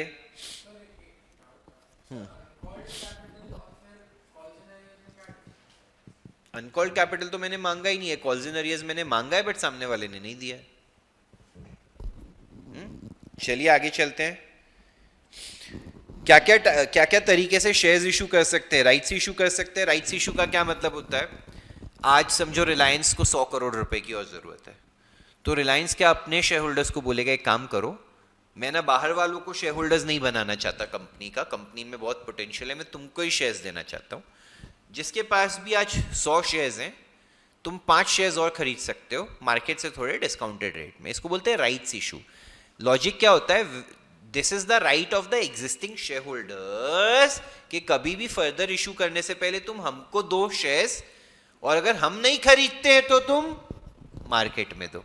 That is called as rights issue, उनका अधिकार है। सबको समझा? Employ stock option scheme ESOPs हो गए, या ESOPs में बेसिकली क्या होता है, एम्प्लॉय स्टॉक ऑप्शन प्लान या एम्प्लॉय स्टॉक ऑप्शन स्कीम, तो कंपनी के एम्प्लॉयज़ को देते हैं। अभी अगर आज आप HDFC बहुत देता है ESOPs, लोगों ने HDFC के ESOPs से घर बंगले बना लिए जो HDFC में काम करते थे। तो HDFC कैसे करेगा, आपको बोलेगा कि इस साल के तेरे ESOPs हैं 100 शेयर्स समझो, अभी आज मार्केट प्राइस है समझो 1900 रुपया, तो आपको बोल देगा 1900 रुपये पे तेरे 100 शेयर्स डन। एक साल बाद मिलेंगे शेयर्स, बट भाव कितने में मिलेंगे तेरे को? 1900 में। एक साल बाद भाव हो गया 2200, समझ रहे हो? तो तुम उनसे 1900 में लेके मार्केट में 2200 में बेच दो, तुमको 300 रुपए का फायदा हो गया। तो ESOPs में क्या होता है, तुमको ये बोलते हैं कि तुम 4-5 साल कंपनी में काम करो, शेयर्स तुमको आज के प्राइस में दिए जाएंगे 4 साल बाद। तो तुमको तो फ्री, मतलब क्या होता है, अगर सोचो आज मैंने 4 साल पहले HDFC में नौकरी ज्वाइन करी होती, मुझे बोला होता 500 शेयर्स तेको मिलेंगे 4 साल बाद, तब शेयर प्राइस था 800 रुपए, 800-900 रुपए था। जस्ट कोविड के पहले 1000 रुपए था HDFC का शेयर प्राइस। तो चलो ना 1000 रुपया होता, आज 2000 हो गए, तो मैं खरीदूंगा 4 साल बाद आज की डेट में 1000 रुपए में, मार्केट में 2000 रुपए में बेच दूंगा 500 शेयर्स पे, 5 लाख रुपए का फायदा हो गया कि नहीं हो गया? समझा? और कुछ कंपनीज तो फ्री में दे देती है, बोलती है मार्केट प्राइस जो भी है तेको हम फ्री में दे रहे हैं, फेस वैल्यू पे दे रहे हैं, 5 रुपए में 10 रुपए में। समझे? बीच में कंपनी छोड़ दिया तो क्या होता है, पहले 12 महीने रहना कंपलसरी होता है, तो उतना प्रोपोर्शनेट शेयर्स तेको मिलते हैं। वो प्लान के ऊपर है, बहुत सारी चीजें, मिनिमम 12 मंथ्स का रहता है। नेक्स्ट है private placement of shares. Private placement मतलब हम क्या करते हैं, इंस्टेड ऑफ अप्रोचिंग मार्केट से कुछ सिलेक्ट इन्वेस्टर्स को अप्रोच करते हैं। तो स्टार्टअप्स जनरली जो करते हैं वो प्राइवेट प्लेसमेंट होता है। मतलब आप और मैं स्टार्टअप्स के शेयर्स में नहीं अप्लाई कर पाते ना आज की तारीख में, कुछ VC फंड्स को या एंजल इन्वेस्टर्स, बड़े बड़े इन्वेस्टर्स को अप्रोच करते हैं। प्रेफरेंशियल अलॉटमेंट जो एग्जिस्टिंग शेयर होल्डर्स है उनको करते हैं, और फिर स्वेट इक्विटी शेयर्स तो आपको पता ही है। Issue of bonus shares to members, अभी कंपनी सोचती है साल डिविडेंड नहीं देके एक पे एक बोनस दे देती है कई बार। अभी जैसे विप्रो ने किया था, एक पे एक बोनस दे दिया था, उससे एक्चुअली कुछ फर्क नहीं पड़ता है, फेस वैल्यू आधा हो जाता है, 10 का शेयर 5 में कन्वर्ट हो जाएगा, कुछ फर्क नहीं पड़ता है। बस क्या होता है, शेयर्स का प्राइस मार्केट में आधा हो जाता है, आपके नंबर ऑफ शेयर्स डबल हो जाते हैं, और कुछ नहीं। बस शेयर्स का लिक्विडिटी बढ़ता हो, कुछ नहीं होता। समझा सबको? बोलिए।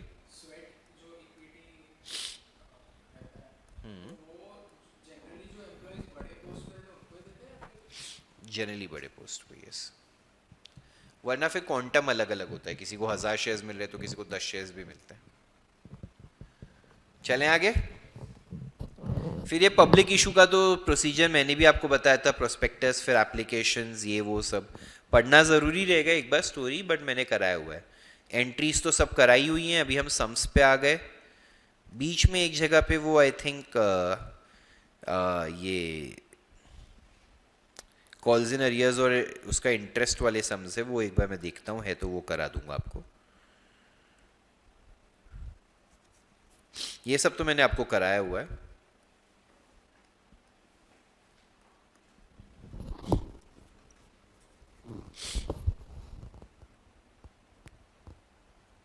कंसिडरेशन अदर देन कैश भी हो गया, फॉर फीचर भी हो गया।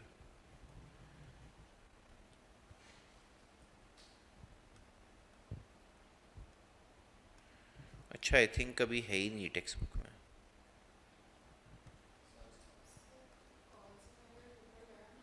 Interest on calls in areas बेटा,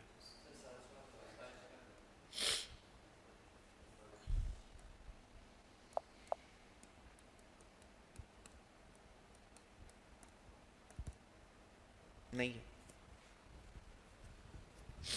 ठीक है, कोई बात नहीं, नहीं है तो भी अपन तो सीख ही चुके हैं, और एग्जाम्पल तो उससे रिलेटेड अपन CA फाउंडेशन के सम्स में करेंगे ही करेंगे। ट्वेल्थ के सिलेबस का पार्ट नहीं है आपके, ठीक है। क्या मेरा तो बहुत ही जल्दी खत्म हो गया आज का। मैं एक गवर्नमेंट टेक्स्ट बुक से मेरे को एक बैलेंस शीट का सम दिखाना था आपको, वो मैं दिखा देता हूँ कि ये लोग बैलेंस शीट कैसी बनाते हैं। देखो ये लोग बैलेंस शीट कैसे बनाते हैं।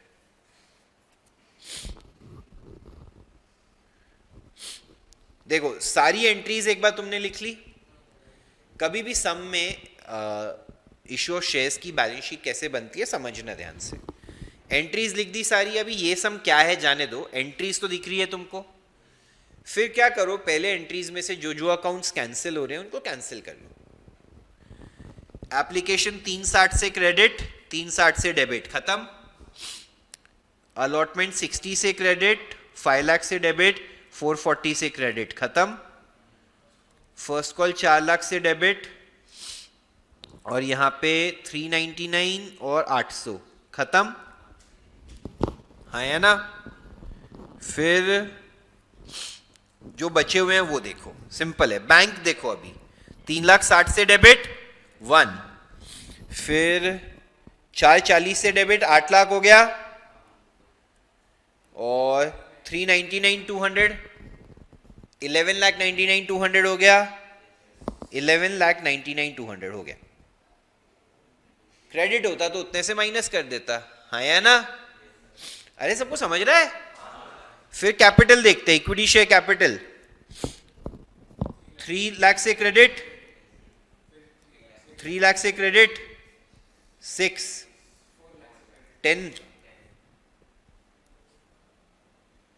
10 लाख, बस 2000 से डेबिट 988 हो गया कि नहीं, 998 हो गया कि नहीं हो गया। फिर सिक्योरिटीज प्रीमियम 2 लाख से क्रेडिट, यहां पे 2 लाख लिख दिया, शेयर प्रीमियम नहीं, सिक्योरिटीज प्रीमियम है, वो अलॉटमेंट वर्ड गलती से लिखा गया। अभी देखो ऊपर का यहां का सब कुछ कैंसिल हो गया है या कंसिडर हो गया है। अब यहां पे शेयर फॉर फीचर है, शेयर फॉर फीचर यहां पे डाल दिया 1200, बैलेंस शीट हो गया टैली। सही प्रेजेंटेशन में जाऊं तो share for feature share capital के अंदर ऐड होता है, जो मैं आपको सीए फाउंडेशन के लिए सिखाऊंगा, घबराइए मत। बट महाराष्ट्र बोर्ड में आप उसको लिख दीजिए बस। अभी कुछ कॉल्स इन अरियर्स रहता तो शेयर कैपिटल में माइनस करके लिखते, और ये सब में इंफॉर्मेशन नहीं है। और एक चीज और है, हमेशा ना शेयर कैपिटल में भी लिखेंगे ना तो नंबर ऑफ शेयर्स के साथ लिखते हैं कि सो मेनी शेयर्स और so much each, so much received, वो सब सिखाऊंगा, डोंट वरी। बट वो हम सीखेंगे फॉर सीए फाउंडेशन। 12th में आएगा तो आप, वैसे आज तक आया नहीं है, आप पास पेपर्स देख लीजिएगा, आएगा तो आप बना सकते हैं, ठीक है। कोई डाउट गाइस। अब यार क्योंकि इतना सा ही टाइम हुआ है, I don't want to waste 1 hour of yours. Maybe अगर ऐसा लगेगा तो संडे का मैं मेरा लेक्चर नहीं ही रखूँगा। I will start with analysis of financial statements, we will not waste our time. Just give me 5 minutes to transfer one file from my phone to this. हाँ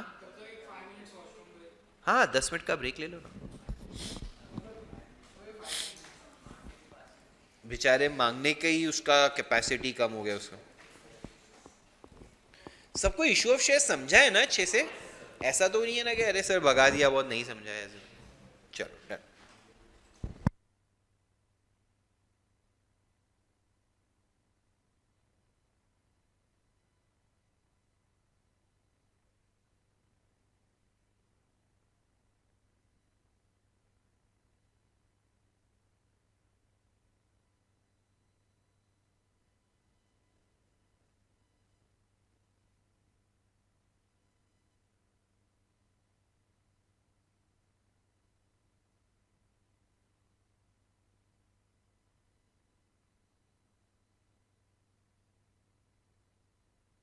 बंद कर दो ना, get guys, we'll continue now.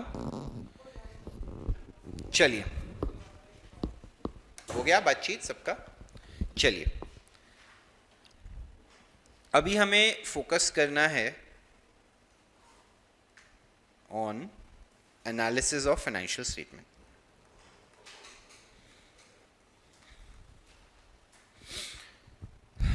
ठीक है, अभी ये topic में क्या है समझ लो। कुछ लिखना नहीं है, इसका सोल्यूशन मैं आपको अभी ही भेज दूंगा। मैं कुछ लिख के चैप्टर सॉल्व नहीं करने वाला हूँ। इसमें क्या है, 4 फॉर्मेट है, वो फॉर्मेट लर्न करके बनाने हैं। आगे चल के जो रेलेवेंट पार्ट आएगा जिसमें लिख के सॉल्व करना है या समझाना है वो मैं करवाऊंगा, बट मोस्टली वापस से जो पेपर पैटर्न है बोर्ड का, उसमें इसके सामने कोई ना कोई एक ऑप्शन प्रैक्टिकल टॉपिक्स में से आएगा जो सम्स हम नॉर्मली करते हैं, तो मैं आपको रेकमेंड करूंगा वही करके आइए। This is not one of the preferred topics, remember, क्योंकि there is a good chance कि इसमें से ऐसा भी हो सकता है थियरी आ जाए। समझ रहे हो? देखो चैप्टर्स वो करके फायदा है जिसमें गारंटी है कि प्रैक्टिकल आने वाला है, इसमें से प्रैक्टिकल थियरी कुछ भी आ सकता है। समझ रहे हो? अरे हाँ, तो ध्यान से देखिए। फाइनेंशियल स्टेटमेंट्स में क्या क्या आता है, यहाँ पे लिखा है इनकम स्टेटमेंट और balance sheet, actually cash flow statement भी आता है। एनालिसिस ऑफ फाइनेंशियल स्टेटमेंट क्या है, एक सिस्टमैटिक प्रोसेस है जिसके थ्रू हम क्रिटिकली एग्जामिन करते हैं फाइनेंशियल इन्फॉर्मेशन को जो फाइनेंशियल स्टेटमेंट्स में दी है, जिसकी मदद से हम डिसीजंस लेते हैं बिजनेस के बारे में। ठीक है, तो एनालिसिस क्या है, study of relationship between various financial figures as set out in the financial statements to make assessment of liquidity. Liquidity क्या, कि अपने पास लिक्विडिटी 2 टाइप की होती है, शॉर्ट टर्म लॉन्ग टर्म, कि अपने पास नियर फ्यूचर के सारे क्रेडिटर्स वेडिटर्स खर्चे वर्चे पे करने के लिए पैसा है या नहीं।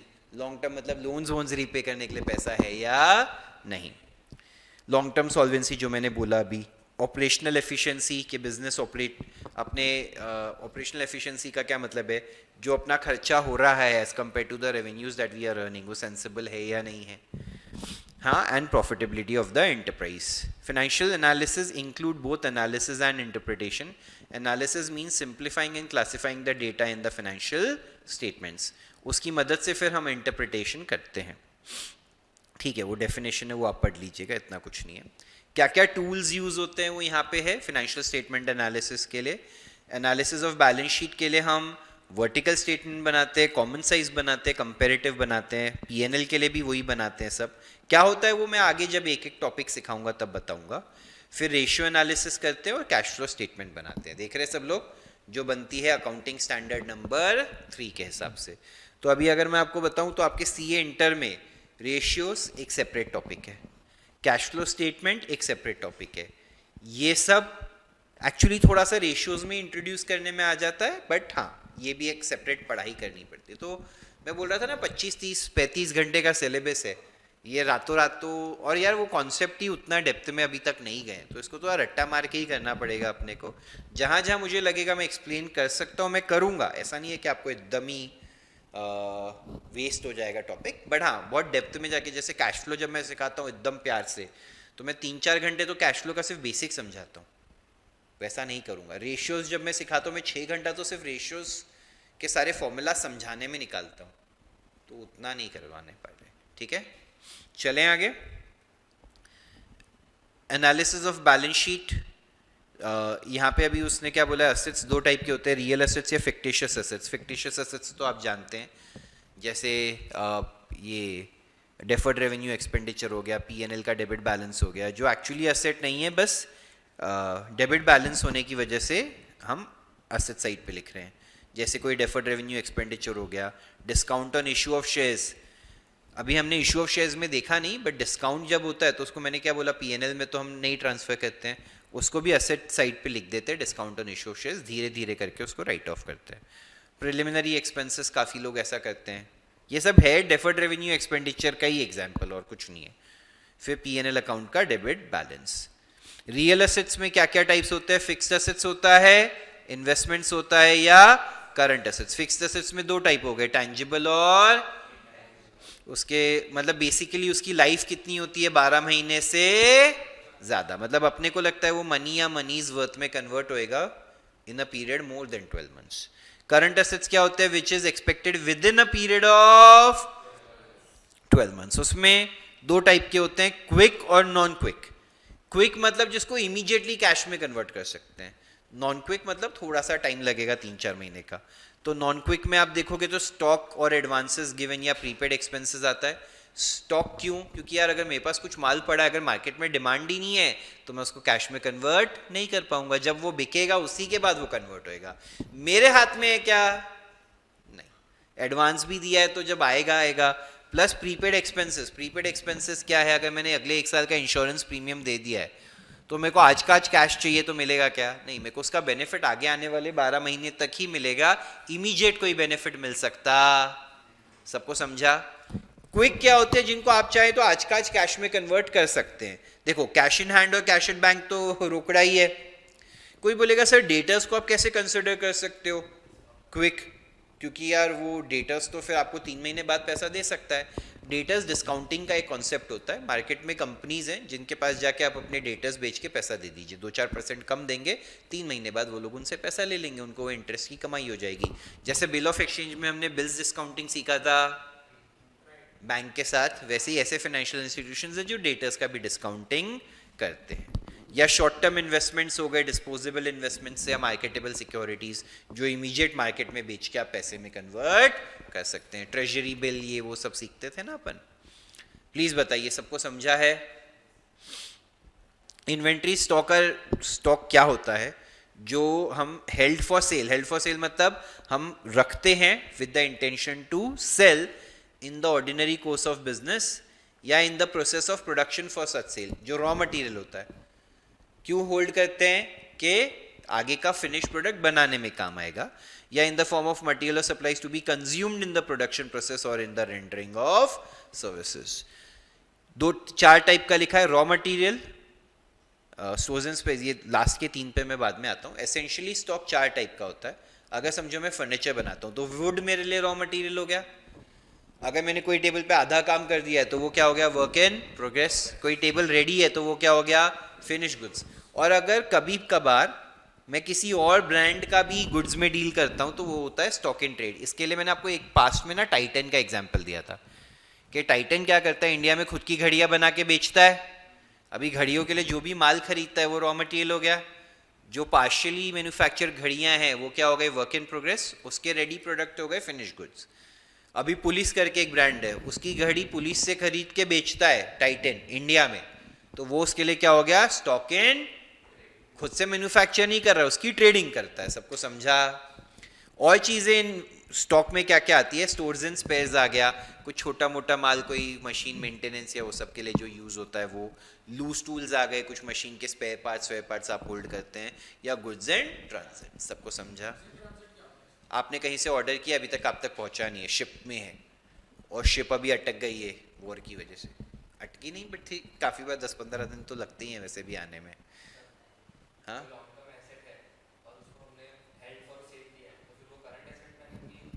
Very good. ये आगे चल के अपन सीखेंगे जब तू सीए फाइनल के लिए जाएगा। अभी के लेवल पे उसका सोच के ज़रूरत नहीं है, वो सब आता नहीं है एज कॉन्सेप्ट। समझ रहे? गुड, बट वो सब है नहीं अपने लिए रेलेवेंट। ठीक है। क्लासिफिकेशन ऑफ लाइबिलिटीज 2 टाइप की, इंटरनल या ओनर की लाइबिलिटी मतलब कैपिटल, और एक्सटर्नल लाइबिलिटी जो बाहर वालों को पैसा देना है। इंटरनल लाइबिलिटी में कैपिटल आ गया, इक्विटी प्रेफरेंस आ गया, रिजर्व्स आ गए। रिजर्व्स भी बिलोंग किसको करते हैं? ओनर्स को ही ना। Those are profits which are not distributed to the owners, हाँ या ना। एक्सटर्नल लाइबिलिटीज में 2 टाइप हो गई, बोरोड फंड्स या लॉन्ग टर्म लाइबिलिटीज, जैसे debentures, bank loan, government loan. Secured unsecured दोनों हो सकते हैं। सिक्योर्ड मतलब कुछ गिरवी रखा हो तो, अनसिक्योर्ड मतलब अगर कुछ उनके सामने गिरवी ना रखा हो तो। जनरली लाइफ कितनी होती है? 12 मंथ से ज्यादा। Current liability, short term liabilities जो जनरली पेड ऑफ होने वाली है with in a period of, 2 type की है, क्विक एंड क्विक मतलब बैंक, सॉरी नॉन क्विक मतलब बैंक ओवरड्राफ्ट, एडवांसेस रिसीव्ड या प्री रिसीव्ड इनकम। ये वो होती हैं जो हमको इमीडिएटली रीपे नहीं करनी है, और क्विक लाइबिलिटीज वो है जो इमीडिएटली सेटल करना पड़ेगा। जैसे क्रेडिटर्स, बिल्स पेबल तो इमीडिएटली सेटल करना पड़ ही सकता है, आउटस्टैंडिंग एक्सपेंसेस, टैक्स भी, ये सब।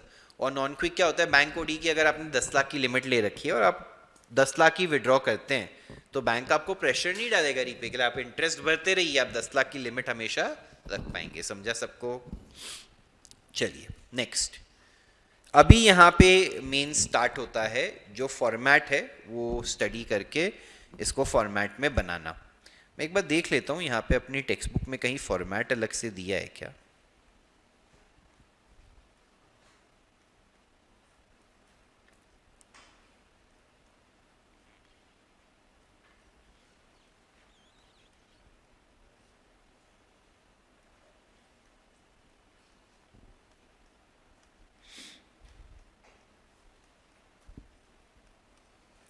ठीक है, फॉर्मेट दिया नहीं है, मैं आपको सिखा देता हूँ, गवर्नमेंट टेक्स्ट बुक से देख लेते हैं हम लोग, उसका लॉजिक क्या है, ऑर्डर क्या है, वो मैं समझा देता हूँ, फिर हम पढ़ लेंगे उसको सम्स के लिए, ठीक है।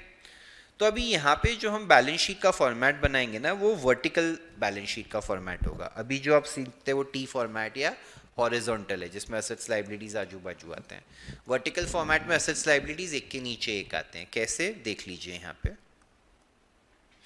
देख रहे हैं सब लोग बैलेंस शीट का फॉर्मेट। जो भी कंपनी है, balance sheet as on, particulars, amount, ठीक है। ये दो कॉलम असेट लाइबिलिटी के लिए नहीं है, एक इनर है एक आउटर है, सबको समझा। पहला होता है sources of funds. Sources of funds मतलब बिजनेस में जो पैसा आया है वो कहां से आया है, ठीक है। तो उसमें पहला होता है पार्ट ए, ओनर्स फंड्स या शेयर होल्डर्स। तो जो पैसा ओनर्स ने या शेयर होल्डर्स ने लगाया, उसमें पहले क्या आ गया, जिसमें क्या क्या आ गया, इक्विटी और ये दोनों लिखा, इनका टोटल ले लिया, हाँ या ना, प्लस क्या कर देंगे, क्योंकि रिजर्व्स एंड सरप्लस किसको बिलोंग करते हैं, ओनर्स को, हाँ या ना। तो profit and loss, general reserve, securities premium, capital reserve, जो भी टाइप के रिजर्व्स रहेंगे except for RDD, reserve for doubtful debts, वो सारे यहाँ पे आ जाएंगे। सबको समझा? गाइस कोई डाउट है इसमें? इससे टोटल मिलेगा, उसमें से लेस कर देंगे क्या, जैसे पीएनएल अकाउंट का डेबिट बैलेंस है या ऐसा कुछ है, तो वो यहाँ पे लेस कर देंगे आप। तब आपको पता चलेगा आज अगर बिजनेस बंद कर दें तो नेट ओनर्स का पैसा कितना है। उसको कहते हैं नेट वर्थ या ओनर्स फंड, या इसको शेयर होल्डर्स फंड्स भी बोलते हैं। प्लीज बताइए सबको समझा है? तुम ये लॉजिकली सोचो ना, अगर आज मैं मेरी बैलेंस शीट देखूं और मैं सोचता हूं आज का आज बिजनेस बंद कर दूं, तो मुझे क्या मिलेगा, जो मेरा कैपिटल है वो मिलेगा, रिजर्व्स का पैसा मिलेगा, माइनस फिक्टिशियस एसेट्स, हाँ या ना। मिलेगा इन द सेंस, कोई बोलेगा कैसे मिलेगा, अरे एसेट्स बेचूंगा, लाइबिलिटी सेटल करूंगा, जो नेट बचेगा वो यही बचेगा कि नहीं बचेगा। लॉजिकली सोचो, देखो इधर एक बैलेंस शीट टी फॉर्मेट में इमेजिन करते हैं, ठीक है। एक कंपनी है जिसमें फिक्स्ड एसेट्स हैं 200 के, करंट एसेट्स हैं 100 के, और फिक्टिशियस एसेट्स हैं 50 के। टोटल कितना है बच्चों? शेयर कैपिटल है 100 का, रिजर्व्स एंड सरप्लस है 100 का, शेयर होल्डर्स फंड्स कितना, यहां पे कितना दिख रहा है 200, और लाइबिलिटीज में लोन है, माने नॉन करंट लाइबिलिटी, करेक्ट, 100 रुपए की, और करंट लाइबिलिटी है 50 रुपए की, टोटल 350 हो गया। दो तरीके हैं, आज का आज अगर कंपनी बंद करूं, there are two ways to assess मुझे कितना पैसा मिलेगा। मैं पहले असेट्स बेचना चालू करूंगा, हाँ या ना, 200 रुपया मिलेगा, फिक्स एसेट से 100 रुपया मिलेगा, और मेरे को 100 रुपए का लोन रीपे करना पड़ेगा और करंट लाइबिलिटीज रीपे करने की 50 की, तो नेट मेरे को कितना मिला बच्चों? 150। This is one way to compute, do you guys agree? Fictitious assets का पैसा नहीं मिलेगा, इसलिए नीचे मैंने प्लस किया, है ना। अभी कंपनी बंद कर रहा हूं, 3 साल के आगे की एडवर्टाइजिंग का 50 रुपया पे किया, वो कुछ मैटर करता है क्या? अरे समझ रहे हो कि नहीं समझ रहे हो? दूसरा तरीका टू कंप्यूट, सिंपल, मेरा 100 रुपया शेयर कैपिटल है, प्लस 100 रुपया रिजर्व्स है, माइनस 50 रुपया फिक्टिशियस एसेट्स है, तो 150 रुपया हुआ कि नहीं हुआ? कैसे भी कंप्यूट करो, आंसर तो कितना आने वाला है? 150। Either you do assets minus, और you do share holders funds, यानी sorry share capital plus reserves minus fictitious assets, तो भी आंसर क्या आएगा? सेम। सबको समझा? तो यहां पे वही हम करते हैं, लिखा है नेट में बिजनेस में कितना पैसा लगा है, दैट इज नेट वर्थ या शेयर होल्डर्स फंड। सबको समझा? अरे हाँ या ना, सब शेयर होल्डर्स में। अभी वो सब कुछ मैटर ही नहीं करता, सिर्फ ये बनाना सीखना है। बट उसमें लॉजिकली पहले प्रेफरेंस शेयर होल्डर्स को उनका फिक्स मिलेगा, फिर बचा हुआ इक्विटी शेयर होल्डर्स में डिवाइड होएगा, तो तेरा वहां पे आंसर गलत है। समझा? समझिए 10 लाख है, प्रेफरेंस का 1 लाख है, तो उनको 1 लाख ही मिलेगा, बचा हुआ 9 लाख इक्विटी में डिवाइड होएगा। समझा? बोरोड फंड्स में बैंक लोन डिबेंचर्स आ गए, बोरोड फंड्स में लॉन्ग टर्म वाले आते हैं। कौन से वाले आते हैं? तो ये दोनों मिला के इतना हो गया, हाँ या ना? ये टोटल, इसका टोटल यहाँ आएगा, ये टोटल मिला के आपको मिलेगा टोटल फंड्स अवेलेबल, मतलब बिजनेस में हमने टोटल कितना पैसा लगाया है, या खुद से या किसी से बोरो करके। अभी यहाँ पे करंट लायबिलिटीज नहीं आई हैं, वो क्यों नहीं आई है वो मैं आपको बताऊंगा। This is not the liability side of balance sheet, this is sources of funds. This is, there is a difference between liabilities and sources of funds. क्या है वो आपको ये बैलेंस शीट के एंड में समझेगा। पहले बताइए, इतना पार्ट समझा है? फिर जो पैसा हमने खुद से डाला और लोन लेके डाला, उसको यूज कहां किया है उसको बोलते हैं, मेक सेंस? आया कहां से, यूज कहां हुआ? Sources of funds, application of funds, correct. Application of funds में पहले क्या खरीदे हमने बिजनेस के लिए? लैंड, बिल्डिंग, ये सब आ गया। एक चीज ये हो गया। सेकंड हो गया इन्वेस्टमेंट किया होगा तो कुछ वो, और थर्ड होता है वर्किंग कैपिटल। वर्किंग कैपिटल मतलब क्या? करंट असेट्स, जिसमें क्विक असेट्स जैसे कैश बैंक आ गया, डेटर्स, बिल्स रिसीवेबल आ गया, ये सब समझा था अभी। और फिर non quick assets, stock, prepaid, expenses, advances, ये सब मिला के मुझे क्या मिलेगा? टोटल करंट असेट्स मिलेगा कि नहीं मिलेगा? करंट असेट्स में से हम माइनस करते हैं करंट। देखो इसका लॉजिक क्या होता है। अगर आज मैं एक बिजनेस स्टार्ट करना चाहूं, समझो मुझे दुकान में 10 लाख रुपए का माल रखना है। कितने का माल रखना है? तो किसी लेमैन से मैं बात करूंगा तो वो बोलेगा सर आपको धंधा स्टार्ट करने के लिए 10 लाख रुपए की जरूरत है। बट मैं किसी स्मार्ट इंसान से बात करूंगा तो वो बोलेगा 10 लाख की जरूरत है, बट उसमें से 4 लाख का माल तो आपको उधार पे मिल जाएगा। तो 10 लाख में से 4 लाख हटा दो, आपको सिर्फ कितने की जरूरत है? 6 लाख की। इसलिए करंट एसेट्स में से हम करंट लायबिलिटीज माइनस करते हैं। मेरा जितना डेटर्स में पैसा ब्लॉक होता है, उसके सामने क्रेडिटर्स में मेरे को आराम भी तो मिलता है कि नहीं मिलता है? तो नेट ब्लॉकिंग मेरे को माइनस करके ढूंढना पड़ेगा कि नहीं ढूंढना पड़ेगा? समझ रहे हो कि नहीं समझ रहे हो? बिजनेस में कितना पैसा लगेगा, कितना अटकेगा? Current assets minus current liability. सबको समझा? इसको बोलते हैं वर्किंग कैपिटल। क्या बोलते हैं? जो डे टू डे के लिए पैसा अटका हुआ है उसको क्या बोलते हैं? Working capital, which is current asset minus current. Make sense? सबको समझा? तो वही यहाँ पे quick liabilities, creditors, bills payable, total current liability, और फिर नॉन क्विक लायबिलिटी लेके टोटल करंट लायबिलिटीज आएगा, उसको माइनस कर देंगे तो नेट मिलेगा वर्किंग कैपिटल। सबको समझा? फिक्स्ड एसेट्स का नंबर, इन्वेस्टमेंट्स का नंबर और वर्किंग कैपिटल का नंबर, तीनों मिला के हमको क्या मिलता है? Total application of funds. Please बताइए सबको समझा है? बहुत आगे एक सेकंड दीजिए, ठीक है। इन शॉर्ट अगर मैं प्रेजेंट करना चाहूं balance sheet in vertical format, कौन सा फॉर्मेट? वर्टिकल फॉर्मेट की बैलेंस शीट में पर्टिकुलर्स, रुपीस, पहले क्या आता है यहाँ पे? सोर्सेज ऑफ फंड्स, हाँ या ना? सोर्सेज ऑफ फंड्स में पहला पार्ट क्या है? या ओनर्स फंड्स, हाँ या ना? या इसको नेटवर्थ भी कहते हैं, करेक्ट। इसमें क्या आइटम आती है? पहले शेयर कैपिटल, दूसरा प्लस रिजर्व्स एंड सरप्लस, तीसरा minus fictitious assets. Do you guys agree? ये फिगर नंबर ए आ गया, हाँ या ना? बी क्या आता है गाइज? बोरोड फंड्स, करेक्ट और नॉट? अरे हाँ या ना? बोरोड फंड्स में भी दो पार्ट रहते हैं, सिक्योर्ड और अनसिक्योर्ड। उसका टोटल लिया बी, ए और बी मिला के 1 वाला टोटल आ गया ना, रोमन लेटर 1 वाला, जिसको हम कहते हैं sources of funds, total sources of funds या टोटल अवेलेबल फंड्स। क्या कहते हैं? सबको समझा अच्छे से? है या ना? ये साइड ऑफ बैलेंस शीट हो गया। अब दूसरी साइड ऑफ बैलेंस शीट में एप्लीकेशन ऑफ फंड्स, उसमें पहला क्या आ गया? फिक्स्ड एसेट्स, दूसरा क्या आ गया? तीसरा क्या आ गया? Working capital. वर्किंग कैपिटल को ढूंढने जाएंगे तो it is current asset minus current 1, 2 और ये नेट में 3 का टोटल लेंगे तो क्या आ जाएगा? 2।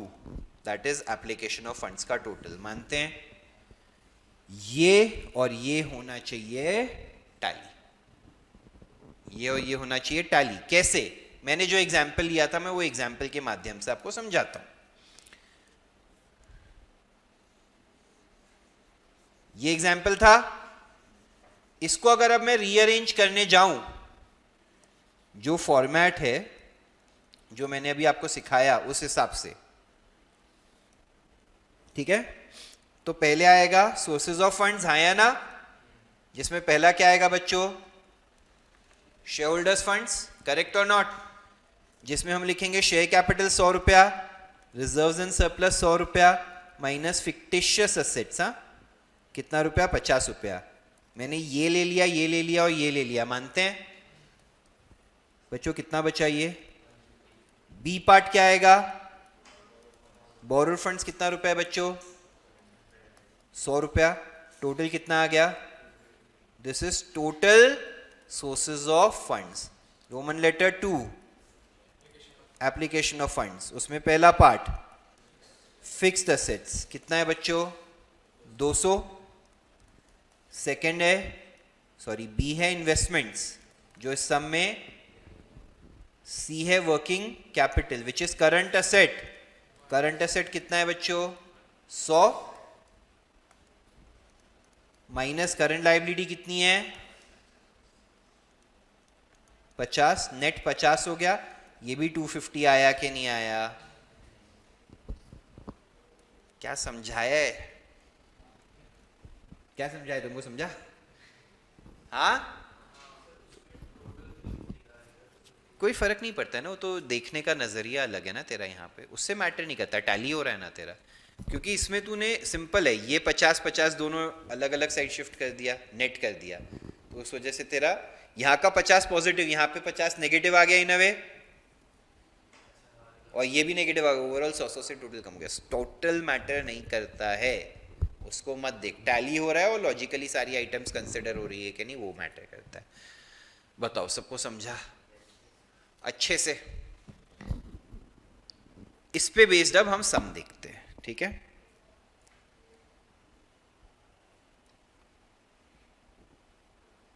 अजय लिमिटेड ही है क्या ये, अच्छा नहीं ये तो एग्जाम्पल है, ठीक है। अभी आपको टी फॉर्मेट में सम दे देंगे, किसमें दे देंगे, आपको उसको रीअरेंज करके वर्टिकल फॉर्मेट में डालना है, ठीक है। गाइस प्लीज, सबको लग रहा है इसमें कुछ कॉम्प्लिकेशन है, ये बहुत मैकेनिकल है। देखो अभी मैंने इतना किया, आपको बैलेंस शीट का फॉर्मेट लॉजिकली समझा दिया, वो कैसे बन रहा है वो सारा भी एग्जाम्पल देके, आपको फ्लो पूरा क्लियर है क्या, लर्न नहीं हुआ होगा बट समझा है एटलीस्ट। तो अभी देखिए, अभी अपन क्या करेंगे ना, ये टी फॉर्मेट वाली बैलेंस शीट पढ़ते हैं एंड लेट अस डिस्कस एक एक चीज कहां पे जाएगी, ठीक है, और फिर हम उसको वर्टिकल में अरेंज कर लेंगे। इक्विटी शेयर कैपिटल कहां जाएगा, शेयर होल्डर्स फंड्स में शेयर कैपिटल, अरे हाँ या ना, एससी लिख लो, प्रेफरेंस शेयर कैपिटल भी उधर ही जाएगा, जनरल रिजर्व और पीएनएल किस में जाएगा, reserves and surplus, securities premium भी reserves and, bank loan, borrowed funds, debentures भी, ये करंट लायबिलिटीज, करंट में भी क्विक लायबिलिटी, ये नॉन क्विक लायबिलिटी, हाँ या ना, अरे मानते हैं कि नहीं मानते, करंट को भी बाइफर्केट करके दिखाना है। Tangible and intangible fixed assets तो फिक्स्ड एसेट्स में जाएगा, इन्वेस्टमेंट्स में जाएगा, ये क्विक असेट्स, ये non quick assets, expenses on issue of shares और डेफर्ड एडवर्टाइजमेंट, ये दोनों क्या है, फिक्टिशियस एसेट्स हैं, ये शेयर होल्डर्स फंड्स में नेगेटिव जाएंगे कि नहीं जाएंगे, फिक्टिशियस एसेट्स, हाँ या ना, सबको समझा ये। अभी एक रीअरेंज करके देखें, नीचे देखिए सोल्यूशन में, जो भी कंपनी का नाम है vertical balance sheet as on, ठीक है। पहले क्या लिखा बच्चों, जिसको शेयर होल्डर्स फंड्स या प्रोप्राइटर्स मतलब ओनर्स ही होते हैं, एक ही बात है, सबको समझा। शेयर होल्डर्स फंड्स में पहले क्या लिखा बच्चों, शेयर कैपिटल में क्या क्या लिखा, इक्विटी और 15 लाख और 8 लाख, ये देखो 15 लाख और 8 लाख, यही दो एससी में लिखे के देखे नहीं, यही दो एससी में लिखे थे या नहीं लिखे थे, शेयर कैपिटल में ये दोनों लिखा, इनका आउटर कॉलम में ले लिया 23 लाख, मेक सेंस, पक्का। नेक्स्ट क्या है, ऐड, आरएनएस में क्या क्या लिखा है, जनरल रिजर्व, पीएनएल और securities premium, general reserve, PNL, securities premium 135 31 मिला के कितना हो गया 265। Do you guys agree, less क्या करना है बच्चों? दो लिखे हैं, expenses on issue of shares और डेफर्ड एडवर्टीजमेंट, वो दोनों यहाँ पे लिख दिए, 15, 50, 65। ये देखो इस बार इसने अमाउंट के 3 कॉलम बनाए हैं, 1, 2, 3 का नेट करके यहाँ पे 25 लाख लिखा कि नहीं लिखा? 23 lakh plus 265 minus 65। Easy tough? यार सच्ची इजी लग रहा है कि टफ है? पक्का? इसे फॉर्मेट बनाना है ना? फिर क्या आएगा बच्चों? बीएफ कहां कहां पे लिखा है? बैंक लोन और 8% डिबेंचर्स में, दोनों डाल दिया। इसमें 3 वर्किंग नहीं थी तो सेकेंड कॉलम से ही स्टार्ट किया। 3 लाख, 2 लाख, 5 लाख हो गया। 25 plus 5 30। This is total funds available. Any doubts? हाँ बोल दे भाई। Application of funds, application of funds में पहले क्या आया बच्चों? फिक्स्ड एसेट्स में टैंजिबल एंड इनटैंजिबल 20,55,000 और फिर इन्वेस्टमेंट्स 3 लाख। ये भी लिख दे क्या? 20,55, ये investments long term 3 lakh. Current investments होगी ना तो वो करंट एसेट्स में जाएगी, याद रखना। शॉर्ट टर्म इन्वेस्टमेंट्स होंगी तो वो करंट एसेट्स में जाएंगी, यहाँ पे इन्वेस्टमेंट्स लॉन्ग टर्म होती है, समझा? ठीक है। वर्किंग कैपिटल पे जाते हैं, फिर कैसे मिलेगा? Current assets. करंट एसेट्स में पहले क्या लिखा? जिसमें कैश, बैंक, डेटर्स का अमाउंट, फिर नॉन क्विक इतना, टोटल मिला के इतना हुआ बच्चों। आप चाहते तो इसको यहां लिख के ये 1075 आउटर में ले सकते थे सेकंड में। फिर करंट लाइबिलिटीज अंडरलाइन किया, उसमें क्विक और वो लिखा टोटल 1075 माइनस 430 कितना आ गया? That is nothing but the, अभी ये working capital 645 plus 3 lakh plus 20,55,000 gives us 30 lakh. हो गया balance sheet tally. Any difficulties? पक्का? नहीं समझा तो बोल दो। ठीक है। अब एक काम करो, गवर्नमेंट टेक्स्ट बुक है क्या आज आपके पास? फोन है सबके पास? तो मैं latest government text book group पे शेयर कर रहा हूँ, उसमें से आप वो फॉर्मेट रेफर कर सकते हैं। या फॉर्मेट यहाँ पे ऊपर बना हुआ है ना, सॉरी गाइस, यही टेक्स्ट बुक में ऊपर फॉर्मेट बना है ना, ये वाला एग्जाम्पल वाला। ये फॉर्मेट रेफर करते हुए प्रश्न क्रमांक 1 आप लोग स्वतः सॉल्व करेंगे अभी इसी वक्त। फिर मैं आपको उसका सोल्यूशन दिखाऊंगा जो मेरे पास है, देख रहे हैं? Just to help you, total 4,25,000 है, ये देख लीजिए। 4,25,000 is the total. I am just giving you that hint. मेरे को थोड़ा सा कॉन्फिडेंस आ जाएगा अगर सब लोग एक बार प्यार से बोल देंगे कि सबको समझा है या नहीं समझा। समझा है अच्छे से? कुछ एक्सप्लेनेशन जैसा नहीं है इसमें, थोड़ा रट्टा जैसा ही है। स्टार्ट कीजिए। फॉर्मेट ऊपर है गवर्नमेंट अपने नोट्स में ही, जो सॉल्व्ड एग्जाम्पल है ना वो रेफर करके बना लो। कर पाएंगे?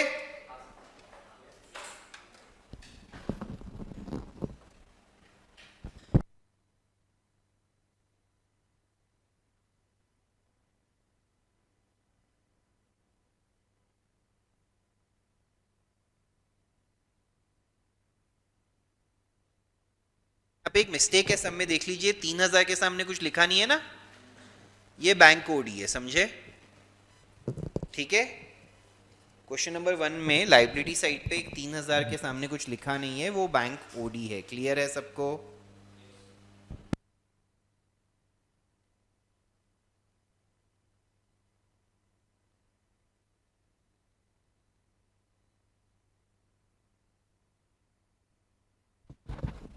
गाइज एक काम करते हैं अपन, पहले सोर्सेज ऑफ फंड्स डिस्कस कर लेते हैं कि किसी का उसमें एरर हो तो रेक्टिफाई हो जाए।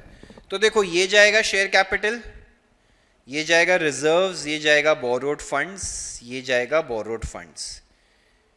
ये तीनों करंट लायबिलिटी है, ये चारों फिक्स्ड एसेट्स है, ये सब मेरा करंट एसेट्स है, हाँ या ना?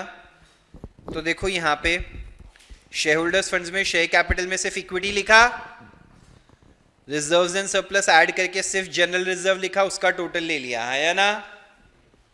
बोरोड फंड्स में 12% डिबेंचर्स और बैंक लोन, दो आइटम लिखी, टोटल 175, टोटल 425। बताओ सबका सही आया है? पक्का? अभी मैं रुकता हूं, आप लोग को एप्लीकेशन ऑफ फंड्स करने देता हूं।